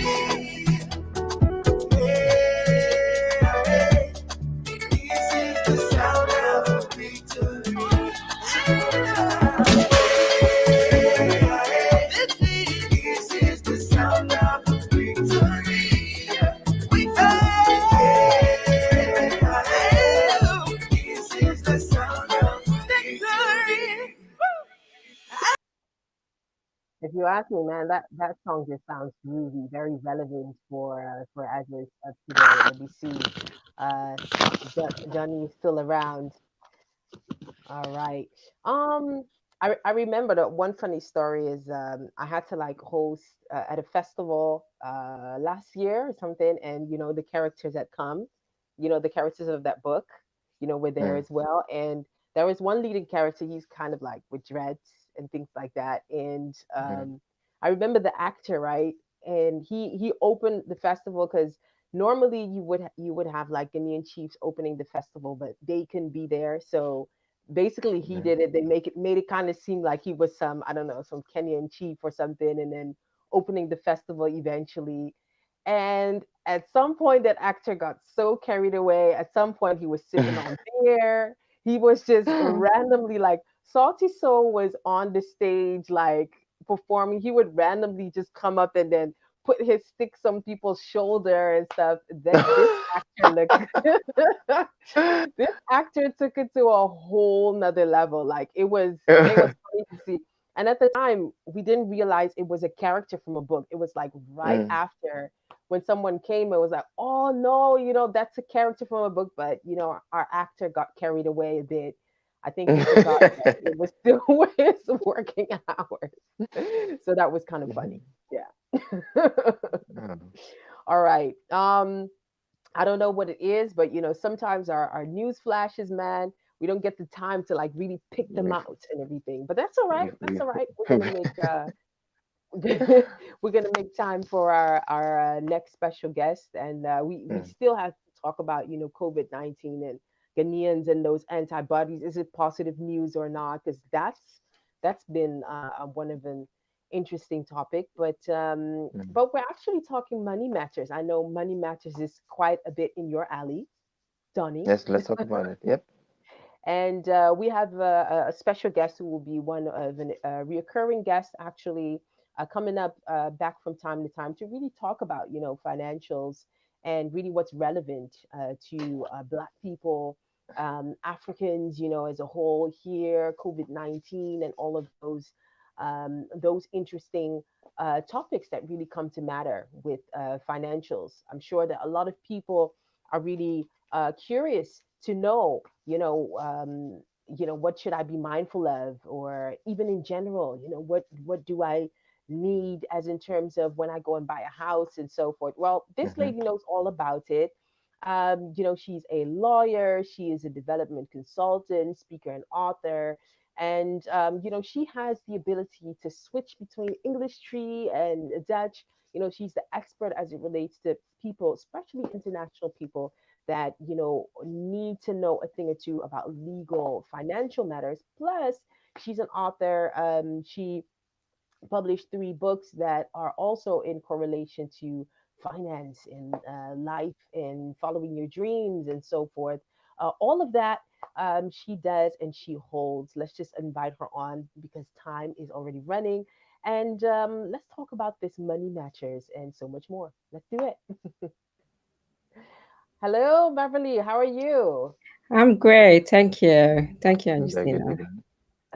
Hi, good evening, Donny. Thank you. Welcome. How are you doing? I'm African focus, so a bit African.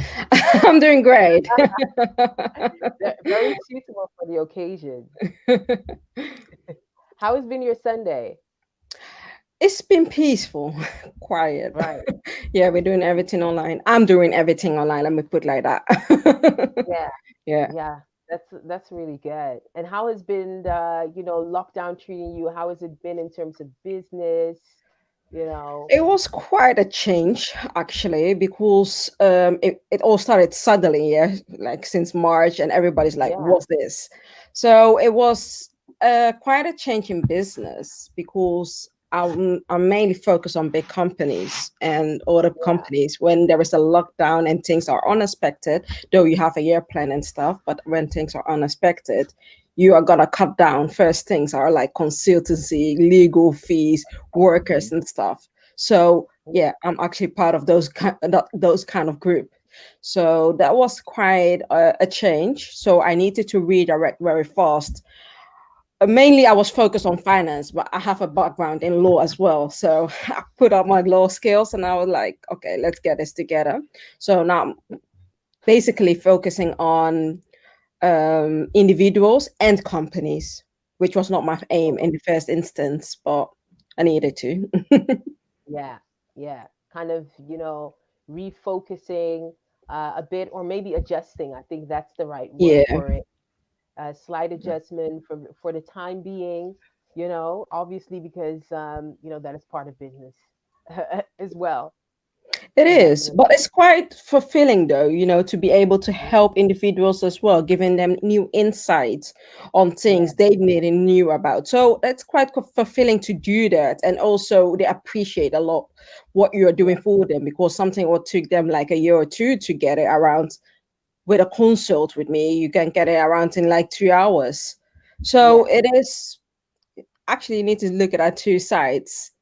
COVID-19 has brought another thing into my business. So yeah, take it like that. Yeah, a lot of more different opportunities where people need a new type of help, Yeah.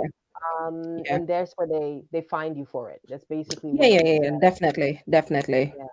Yeah, I love that. Well, before we get to talk about, what's going on in finance and life and how people could go about it, especially our kind of people, Black people. Let's talk about you. You're a lady that wears many hats, and you're a financial consultant, legal advisor, and so much. Could you share with us, how you started with your entrepreneurial journey, and why you have started to focus on making people financially independent? So first of all, I went to the craziness of life. I had a lot of things going on. I was quite hectic, a divorce, not being fulfilling at work, not having what I really wanted in life. So I was quite searching and looking. And then one day I was like, you know what? I'm not going to be an accountant anymore. I'm done. I quit my job. Went on a holiday break, came back. I was like, okay, so what am I going to do now? And I thought, something, I have all the expertise. I got the book. So why don't I just start for myself? So I started for myself, and it quite worked out very well. Yeah. And that's where the journey of Meverly Adjhei Benjamin consultancy firm started. And then COVID-19 came. And then we needed to adjust a little things, or some things here and there. But that's how basically I started the business. And the main aim is the why I really wanted to start the business, because I had a feeling, it's quite personal. I had a feeling when I go to a kind of a job, or either it's working at a courthouse or working at a bank, it's all the same feeling I'm getting, is that I'm not getting the feeling that I am being meaningful to anybody there. That's not what I really want. I'm not doing the things that I think that is my purpose or my calling. I'm talking about finding your dream, and then I'm working at a bank. It's not that I'm saying that working at a bank is something meaningful or something. No, I'm not saying that. But it was not fulfilling for me. Yeah. I was like, okay, it's a 9-to-5 job. When I'm finished, I'm going home, I'm done. So I wanted to create this financial independence, being in charge of my own time, life, and about my own finance. How you buy it or not, when you're working 9 to 5, you're not in control of your own life. Basically, you're doing a 9 to 5. I found it a slavery mentality, but that's me. That's me. Yeah, that's me. Don't take it personal. It's me. Right. But you have this 9 to 5 working hours. You come home, you're tired. You eat. You watch a bit of telly, and you're done. Maybe you hit the gym. Right. And that's your life. So actually, you're not independent. You're dependent upon something and somebody. And at the end of the month, you need to get your pay. So that's something I couldn't live with. I was like, no, there was more to get out of this life. If I want to go on a holiday next coming 2 weeks, if I reschedule myself, I need to be able to go. I don't want to be like having the feeling that I need to call in for somebody to ask a permission to go on holidays, because I believe we live our life once, so live it at your best as possible. So that's the real meaning behind this financial independence I'm looking for. And I'm advising all my clients indirectly when you come to me on a consult. I'll be telling you, why don't you do this? Why don't you try this? I'm directing you to that financial independence, because I find it very important to be in control of your all-time life and business and everything you're doing. Yeah. Yeah. And do you think, you having to, be able to gracefully quit your job and, start up on your business and everything, do you think that that entrepreneur or that step that you took, is it for everybody, or are there only a few people that can do that? How do you recommend people to finally take that step? Okay. I took that step because I was tired. I was in the point of depression. I couldn't see it anymore. Going there, working, and doing all those stuff. I didn't feel like it is necessary to do, because it doesn't give any solution to the problems that we are facing at the corporate institute that I was working. So that's the point. I put a point or a stop in my life. Like, I don't want this anymore. So it is up to you. I'm not going to advise you to quit your job and they hold me responsible for it. But what I'm going to tell you is to think about what you really want in life, and are you capable to let go of your current, comfort life, of your comfort zone, to do something that is not regularly, maybe it's going to give you an income, but it's going to give you the freedom, the lifestyle you're looking for. So that is something you need to think about and maybe seek advice first. I didn't seek advice, so it's not for everybody. So don't do it if you are not sure of taking those steps. So only for the people who are really sure. Yeah. Right. It felt on it. How do you say that? It all landed on this good point for me. So maybe it was my time. I don't know. No, that was your journey. That is how That's you my had to journey. find So out. don't compare yours with mine. Right. I find it funny because this is exactly what is the book I showed earlier, the monk who sold his Ferrari. That's exactly what this book is talking about. Or this whole, having or doing a 9 to 5, or actually working in this corporate world, or even in this world, having those ambition, but still lacking the feeling of meaning and fulfillment.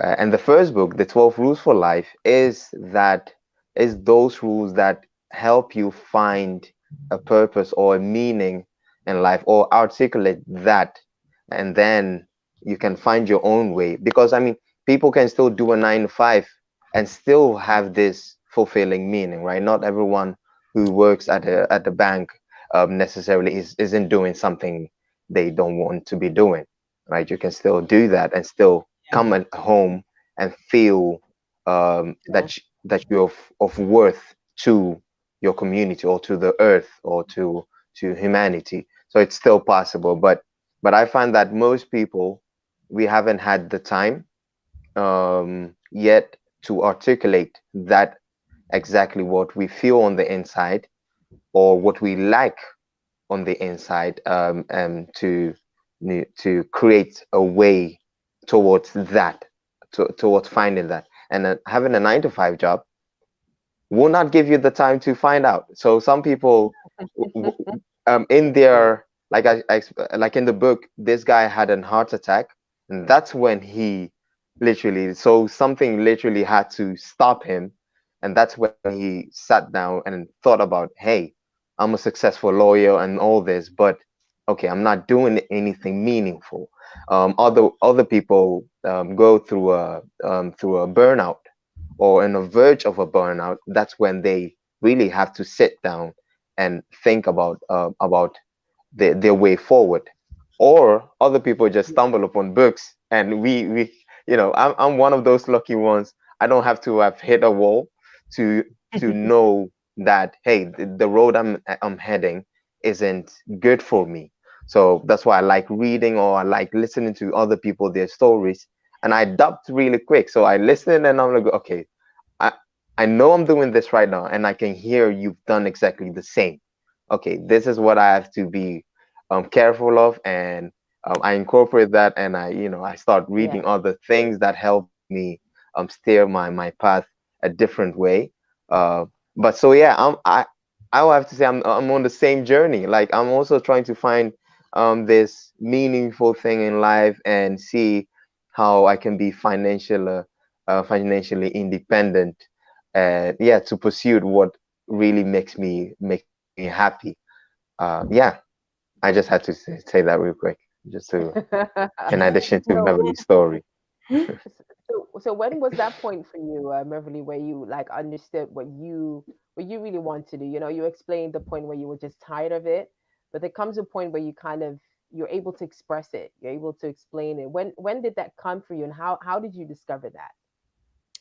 I had discovered it at the moment when I was writing my first book called My Dream. I Right. came to the point of realization that, I have a purpose and I have a calling. And the calling is to do something which is written in my book. I'll refer you to my book. And Right. the moment I was writing the book and I learned that this is my calling and this is my purpose, I was looking forward. And this journey looking for it is quite, it can lead to a lot of stress.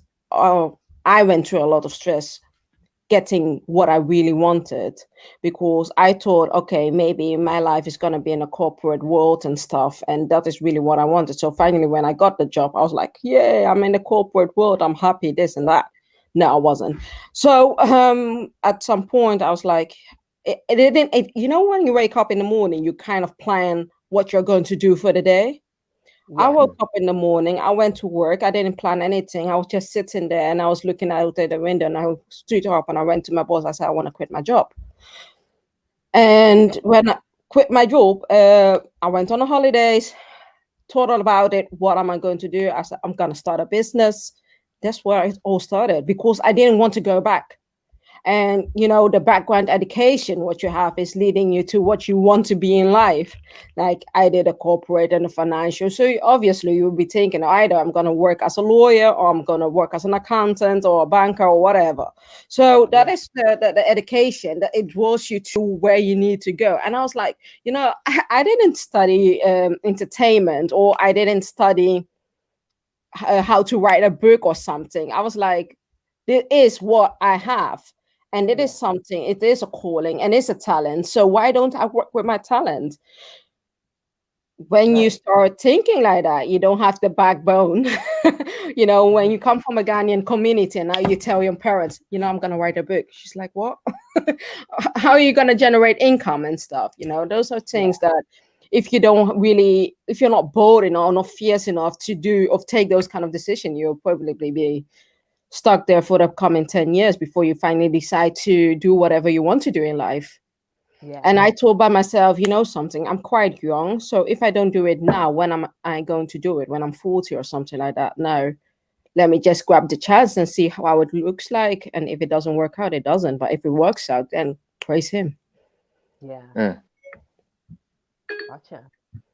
That is a quite bold step. Absolutely. And I think that a lot of people can commend you for that. In the meantime, for those of you who just tuned in, welcome to Africa Unfocused. We are here talking to our special guest about financial matters.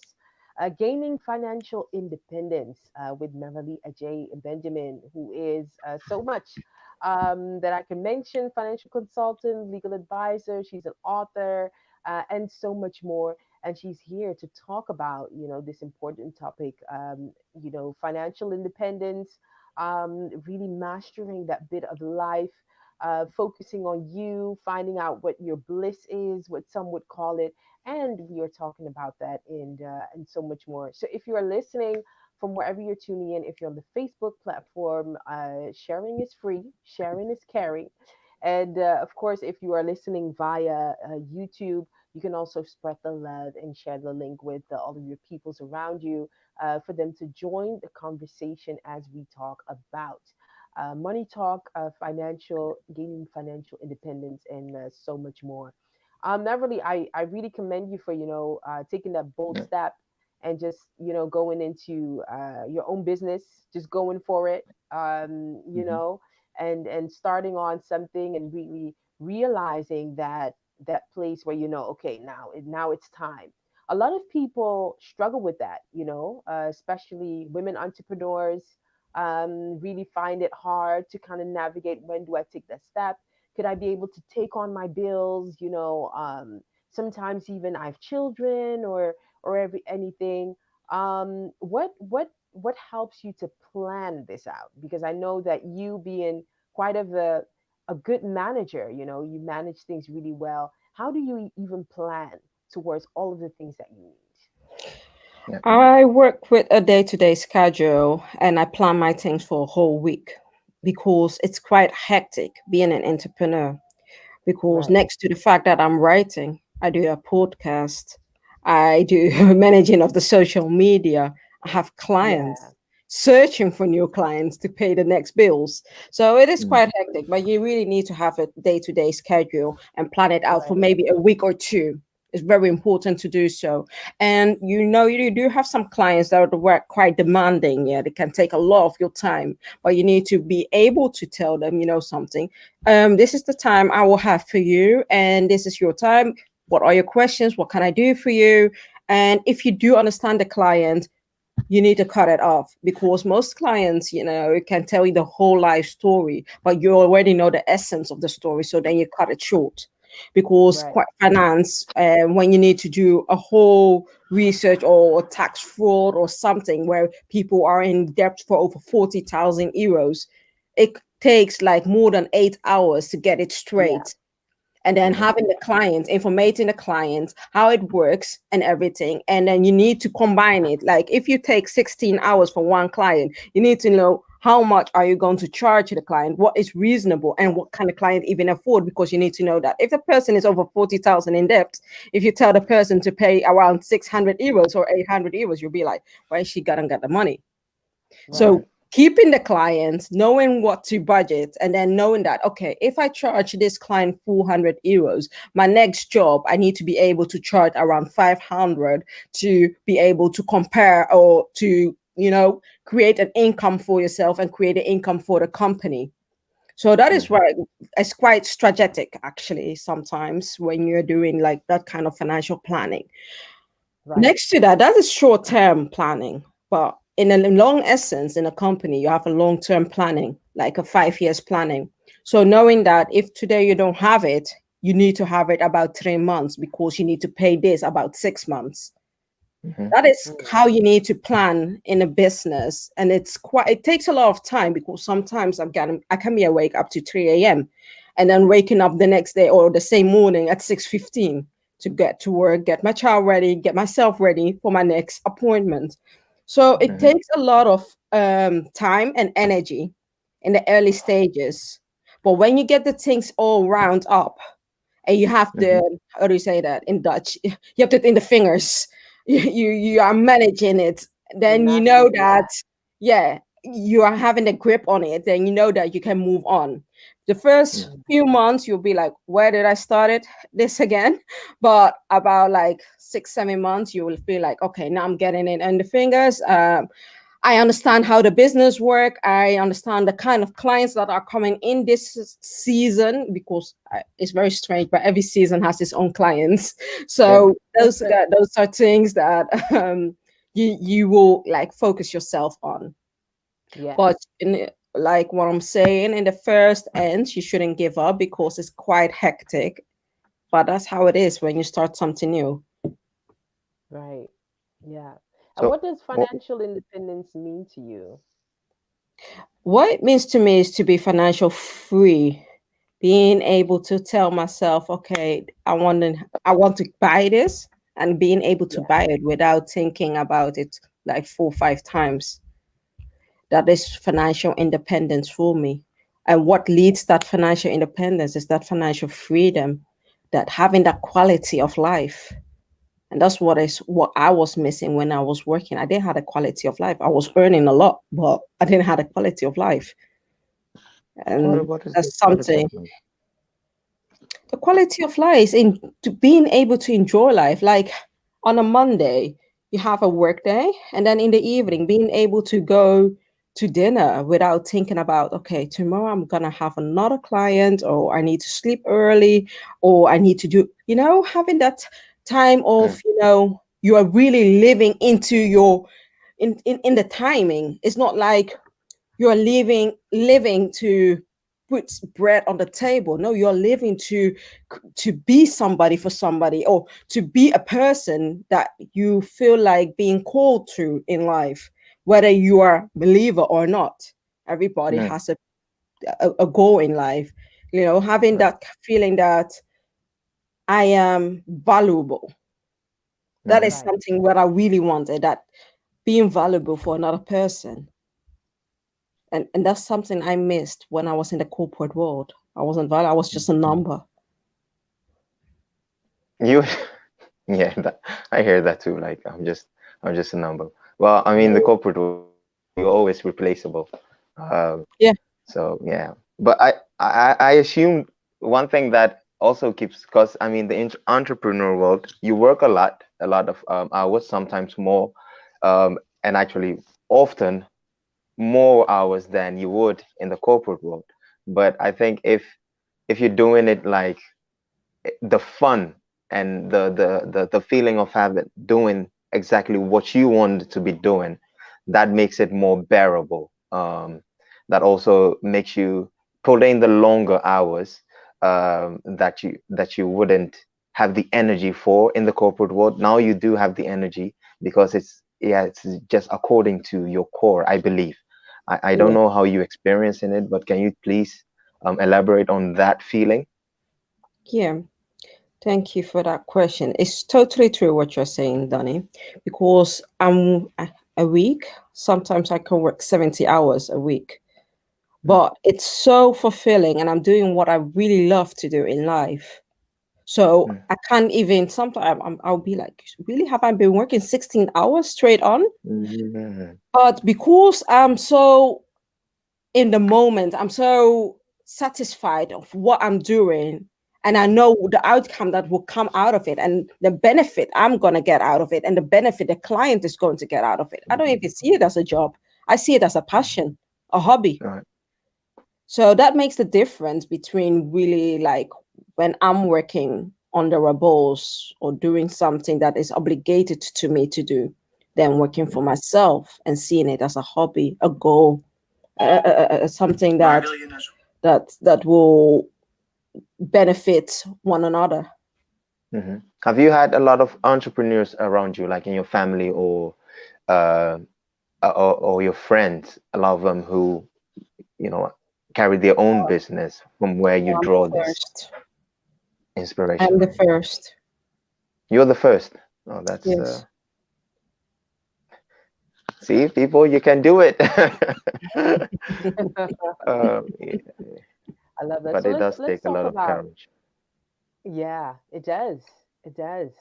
Let's talk about, because one thing that I love about your journey is, you're the first entrepreneur from your family, just like you shared.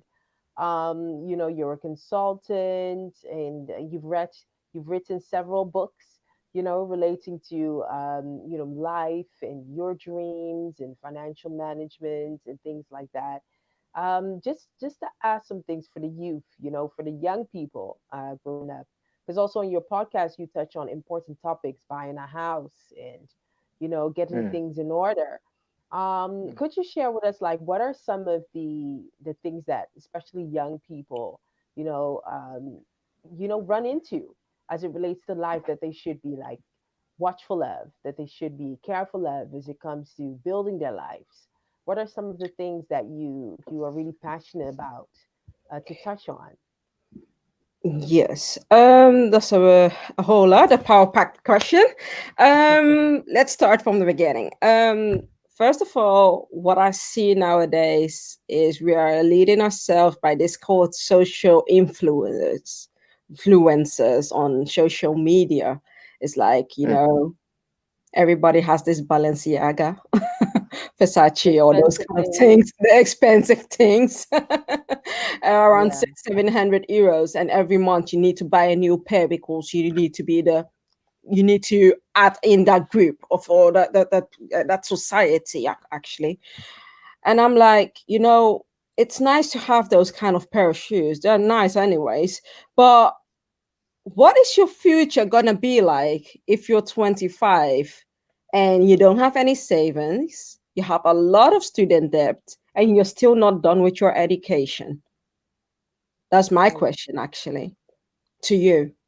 And if a young person does come to me as for a consultant, an hour, those are questions I ask them, and they'll be like, "Yeah, I don't know." And then what if they say at least they enjoying life, they have spent, that's for them quality of life? What do you give as an answer? they see it as going to a club which is closed for like the whole year, so there was no club. So now you need to find something else. So, and now even wearing the Balenciaga, where are you going to?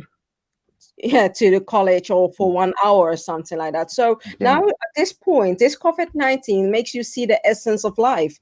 What's it worth for buying those kind of things? So where to invest your money in something that would generate you enough money so that at the age of 40 you're done, you're financially independent. Then if you want 100 pair of those kind of shoes or clothing, buy them. But at this stage, building a generational world that your children, great grandchildren, will enjoy from, that is something that I found necessary than buying those kind of things and building a future that is based upon some wonkling house. It's not a foundation. It's gonna fall down. And that's something that I don't want people to do. And that's how I try to come in with my books, knowledge, and everything I have to motivate you, to let you know what the essence is in life, or what I find as an essence in life. Yeah. And your second question was, can you repeat that, please? Yeah, so especially for the youth, I was talking about what they should be watchful of. What are some of their challenges as it relates to finances, and what should young people especially be watchful of? Yeah, and what you really need to be watchful of, next to that social influence the lifestyle we are now in, is buying a house. I always keep on talking about that you need to buy a house, but you need to be watchful where you buy a house, how much the house is worth, and how much the house cost. Buying a house is the biggest or one of the biggest investments in life you will do as a human being. So I'm not telling you when you buy a house, go buy a house of 400,000 euros, whereby your monthly cost will be around 2,500 euros. No, I don't advise that. So that is something that people do mistake. That if I say buy a house, they can buy a house like that. No, it doesn't make sense. Because if you buy a house of 400,000 euros, you want to have a profit out of it when you sell it back on, or you bring it back to the market. So it needs to generate around 600,000 euros. Now, quite the market is quite hectic at the moment. You may get 600,000 euros, but who is going to buy it at this moment? Because people don't even know if they have a job tomorrow. So those are things you need to think about. So when you're buying a house, if you're a first-time buyer, I will probably buy a house around 220 max. and then renovate it, make it beautiful, and then sell it on for 270, 260. That's reasonable prices. And the average person can buy that. 260,000. If you are making around 3,500 euros a month, you can have it. And if you are with two people, you can also buy it. So those are things I would advise you to do, but don't buy a house in some rich kind of area that, that at the end of the month, every month you're stressing yourself to pay the mortgage. Yes, because you want to be fancy. You can make your house fancy. You can invest 100,000 euros, make it all glamorous and glittery. It doesn't matter if you have the money, but if you buy a house like that, I won't advise you. You gotta get a lot of choice. Is buying always prefer better than renting a house for It depends your situation. It depends your situation. If you're a single parent and let me put it like this. If you're a single parent and you're buying a house on yourself and the house is around 150, 160,000 and you're earning around 1,800 euros, you need to think about that. Am I able to pay for a plumber if the toilet seat breaks down? Are you able to manage a leaking gas or something when you are a single parent? Is it not better than to have a partner to buy a house like that, or to wait that you will have enough income to buy a new building instead of a building that has been there for already 20 years or 30 years? Those are things you need to ask yourself before buying a house. Right. I think that deserves even a whole nother talk with Meverly on like what the right things to do is before you buy a house. Before we almost round up the conversation, because I see some questions coming in also that some people have for Meverly, so we will discuss that. That has to do with buying a house. I know that's also like a topic that you touch on, in your podcast. It would be very good if we get to talk about that next time. What does it relate? Is it better to rent? And what are some of the things that people are missing in terms of money? One thing I would really like to ask for you, because you've consulted many companies alike, private personalities alike, what seems to be the development in terms of finances for households? What should people be aware of, especially in this time? Should they save more, or shouldn't they just plan normally as they should? What are some of the things that you've observed and you recommend? What I've recommend of what I've seen and observed is that you need to save money at this moment, because the supply and demand market at the moment is quite hectic. We have investors who want to buy shares, but the shares are so expensive that they can't invest their money into the economy so that the economy will keep on growing and blowing and going all around. So if that doesn't happen, what does that happen? That means the industry is going to lack money. And when the industry starts lacking money, people are going to lose their jobs. That's how the economy works. I wrote a whole article on it on my website. You can check it out. But that is how the economy works. And it all starts with the bank. When there's money, when money should be pushed into the system and it's not being pushed, the first people who will recognize this kind of problems is the banking system. When the banking system starts falling down, then we are going to see it in the supply and demand, in the working atmosphere. Then people will start losing their jobs, or there is no enough people for a setting group or setting type of job. So what you currently see on this job market is that they are asking for a lot of people in the banking sector and a lot of people in the IT sector. But where they are asking people for in the banking sector is for the fraud department, because there is not enough money in the system. So what does that mean? It means that the fraud and everything is going up. And then when the fraud goes up, IT, and now everything's through internet, like every fraud and everything is all through the internet. So those are the departments where they are seeking a lot of people. But all the other industries, no work to be found there. So a lot of people, a lot of students at moments are not finding any scholar places to finalize their thesis or to finalize their courses Internship. because there's no internship going on the market at the moment. It's all closed, and they will use COVID-19 as an excuse. Yeah.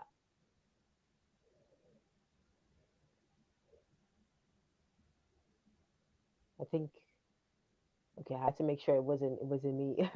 Ladies and gentlemen, for those of you just tuned in, Oh, she's back. Africa Unfocused, we're having some money talk with Meverly Adjhei Benjamin. Let's just check if the internet has resumed. Oh yeah, she's back again. Meverly, we just have this particular question from one of the viewers who said, "I'm loving the show. I want to ask Meverly why many in the diaspora or Africans in general are not entrepreneurs, because I think the percentage of African entrepreneurs is quite less. Why? Um, Do you have any idea?" what I'm going to say is that let me be specific because I'm not into the whole African diaspora item. Let me be about the Ghanaians itself. The community where I come from is one of the reasons not everybody's into the entrepreneurship is that you're not being pushed into the entrepreneurship as a young youth. You're pushed into a certain perspective group of course that they want you to do. And I'm referring to the parents or the community, the elderly people, because they see it as something very honorable that, oh, my son is a doctor or my son is a banker or an accountant. So, but you can be an entrepreneur and still be an accountant, but then you work for yourself. But that is something that is because, you know what, let me put it like in the Bible, lack of knowledge, my people perish. Yeah. So I think it's the lack of knowledge that we don't have, that we are not pushing our fellow people into the entrepreneurship. But I think, there's a start of everything. When one does it and the one gets successful, then you will see the stories will go all around and we will be pushing each other. So I think we are at the beginning stage, but it's going to be well. But if you compare ourselves with like the UK, they're much further than us. And so I'm basing it on the Netherlands, right, at this moment. Right. Okay. And another question is, suppose I'm 35 years and my total net worth in a year is 35,000. Can I still buy a house of 400,000? Yeah. That depends. It depends if you don't have any bills and what your current income and expenses are. If your expenses are quite high, your mortgage goes down. If you have a student debt, your mortgage will go down. If you have any other loans going on, your mortgage will go down. So it depends the situation you're currently in to calculate that. Right. So But it is suppose possible. that you are below 35 from next year, the 1st of January 2021, you're not going to pay any taxes for buying the house. So that means you only have to pay for the notary, and that's around like 700, 800 euros, and the advisory cost, which you can all get it back by filling your next taxes. Right. Interesting So information. it saves a lot of money. So actually now buying a house, you just need 3,000 euros or something like that if you are below 35. Right. Including student debt. You know something? No, I'm not gonna say it online. See me in chambers. Sure. Sure. And Kweku is thank you for the answers. I think that the next time we should have you back to enlighten people a bit more on this particular topic, savings, buying a house and these things, because it's quite crucial, especially in these times. As it relates to money matters, before we close off, Meverly, what do you have like as a word of advice for people for this last up until December? What kind of advice do you have for them in terms of lifetime finances? spending habits, Christmas spirit. We spend. Black Friday just went. Oh yeah, Black Friday. Oh gosh. Now my advice will be, try to save a lot of money during this Christmas period and think about having your dreams up.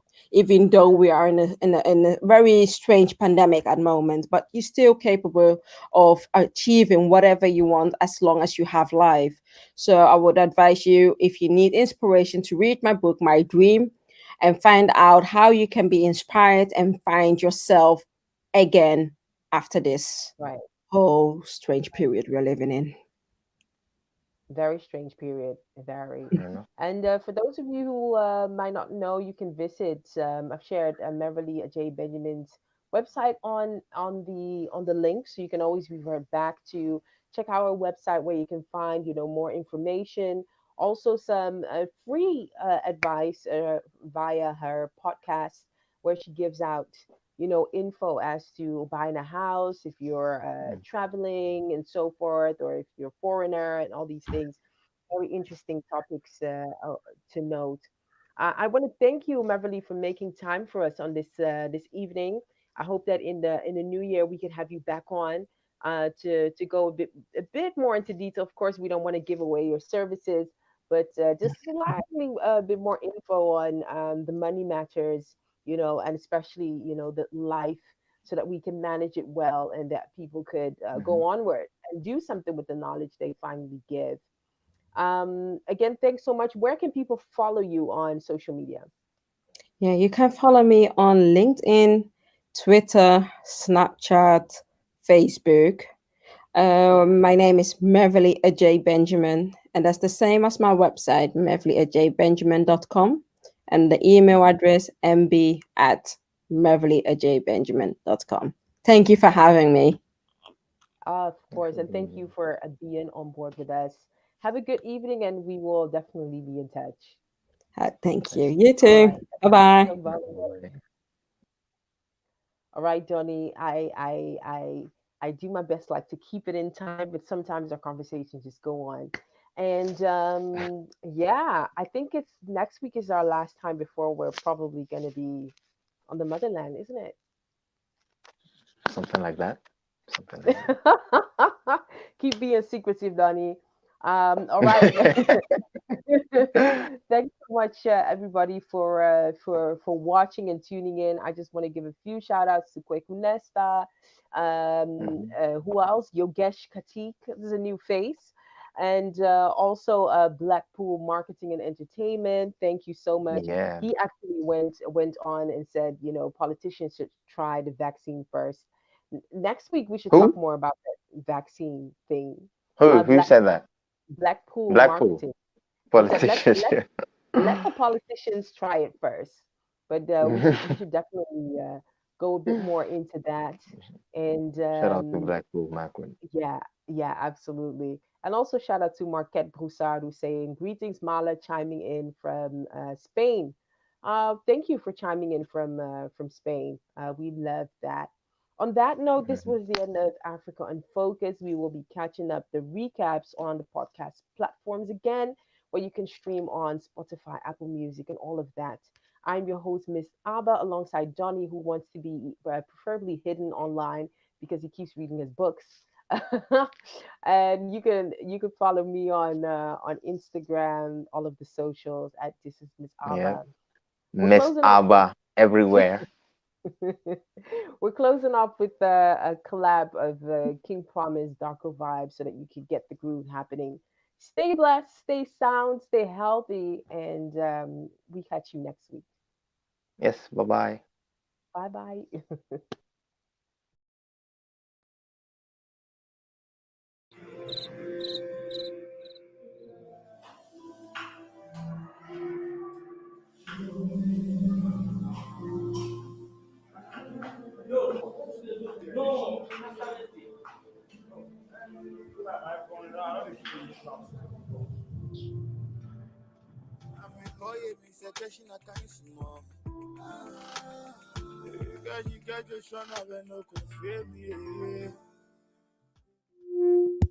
From the top, The Almighty Street Beats. yeah. Yeah.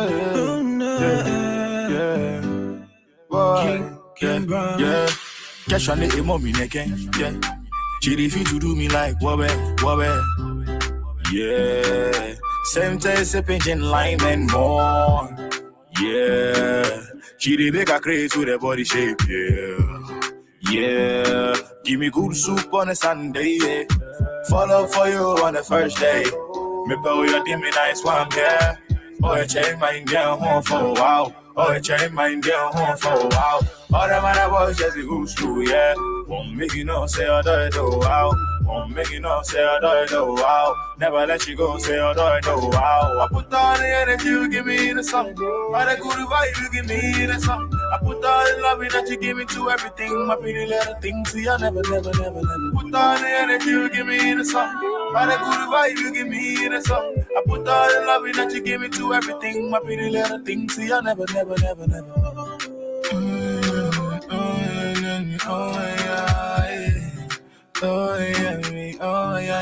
Oh yeah.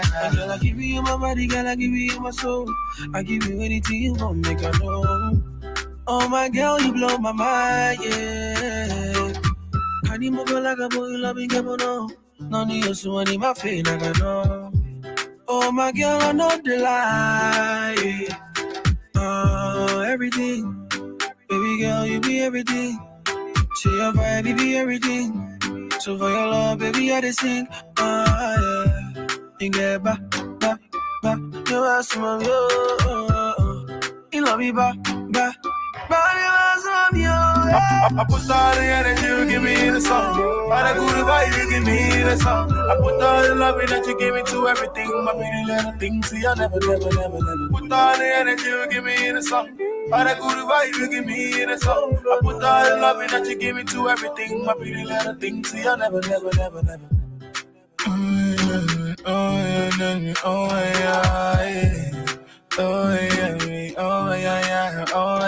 Yeah, show me body, it can mean you want it. Send me a location, I go come. I'm going to the moon, and if I come back, send me a location, I go come. Lord, you know I find you amusing. You find the way you are. Oh baby, I beg you, make you choose me. You know you find you special.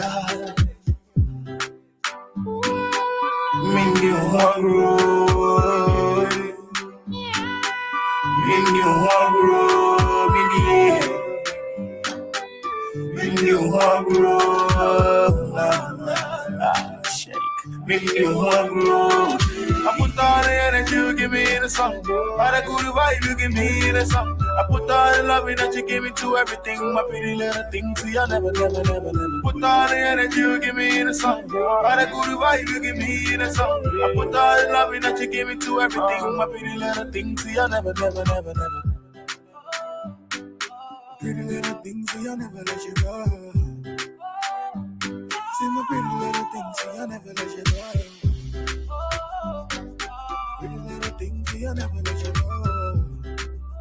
I see my pretty little things, see I never let you go.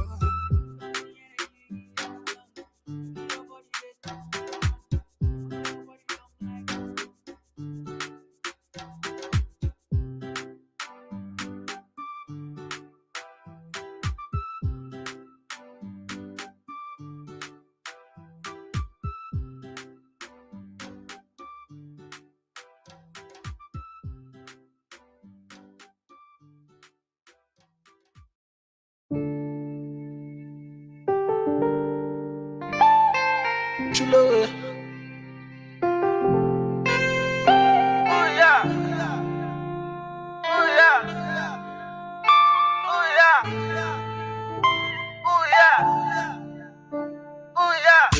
Done dada.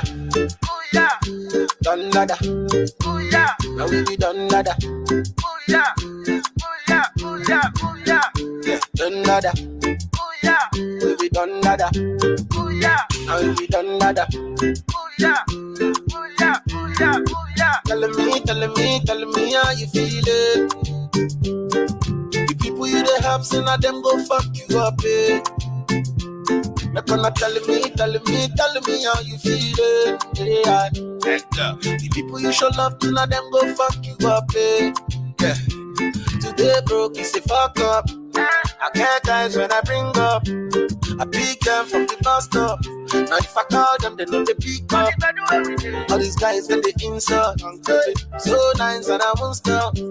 My level can never drop. I'm the role model and the big boss. All the money when I get, I wanna hold it. I don't wanna go to the club one night and blow it. Get me now. The best investments on yourself, oh. I don't want yes, so nobody come pick my call no more. What's my name? Donny Addison. Say again. Donny Addison. What's my name? Tell me Donny Addison. Donny Addison. I think you're Donny Addison. What's my name? Donny Addison. Say again. Donny Addison. What's my name? Tell me Donny Addison. Say my name. Donny Addison. Every day, I just say go. No time. When they hit, but that's easily I get so much loving. I don't understand how you help a brother and you turn them back on you. Every day till I die, they can never see me fall. That one I like. Oh well, all the money in the world, I wanna hold it. It's stupid. I don't wanna go to the club one night and blow it. Give me now. The best investments on yourself, oh. Don't believe people, man. I don't want you to say nobody can pick my call no more. Yeah. What's my name? Donny Addison. Say again. Donny Addison. What's my name? Donny Addison. Donny Addison. I'm Donny Addison. What's my name? Donny Addison. Say again. Donny Addison. What's my name? Call me Donny Addison. Let me say my name.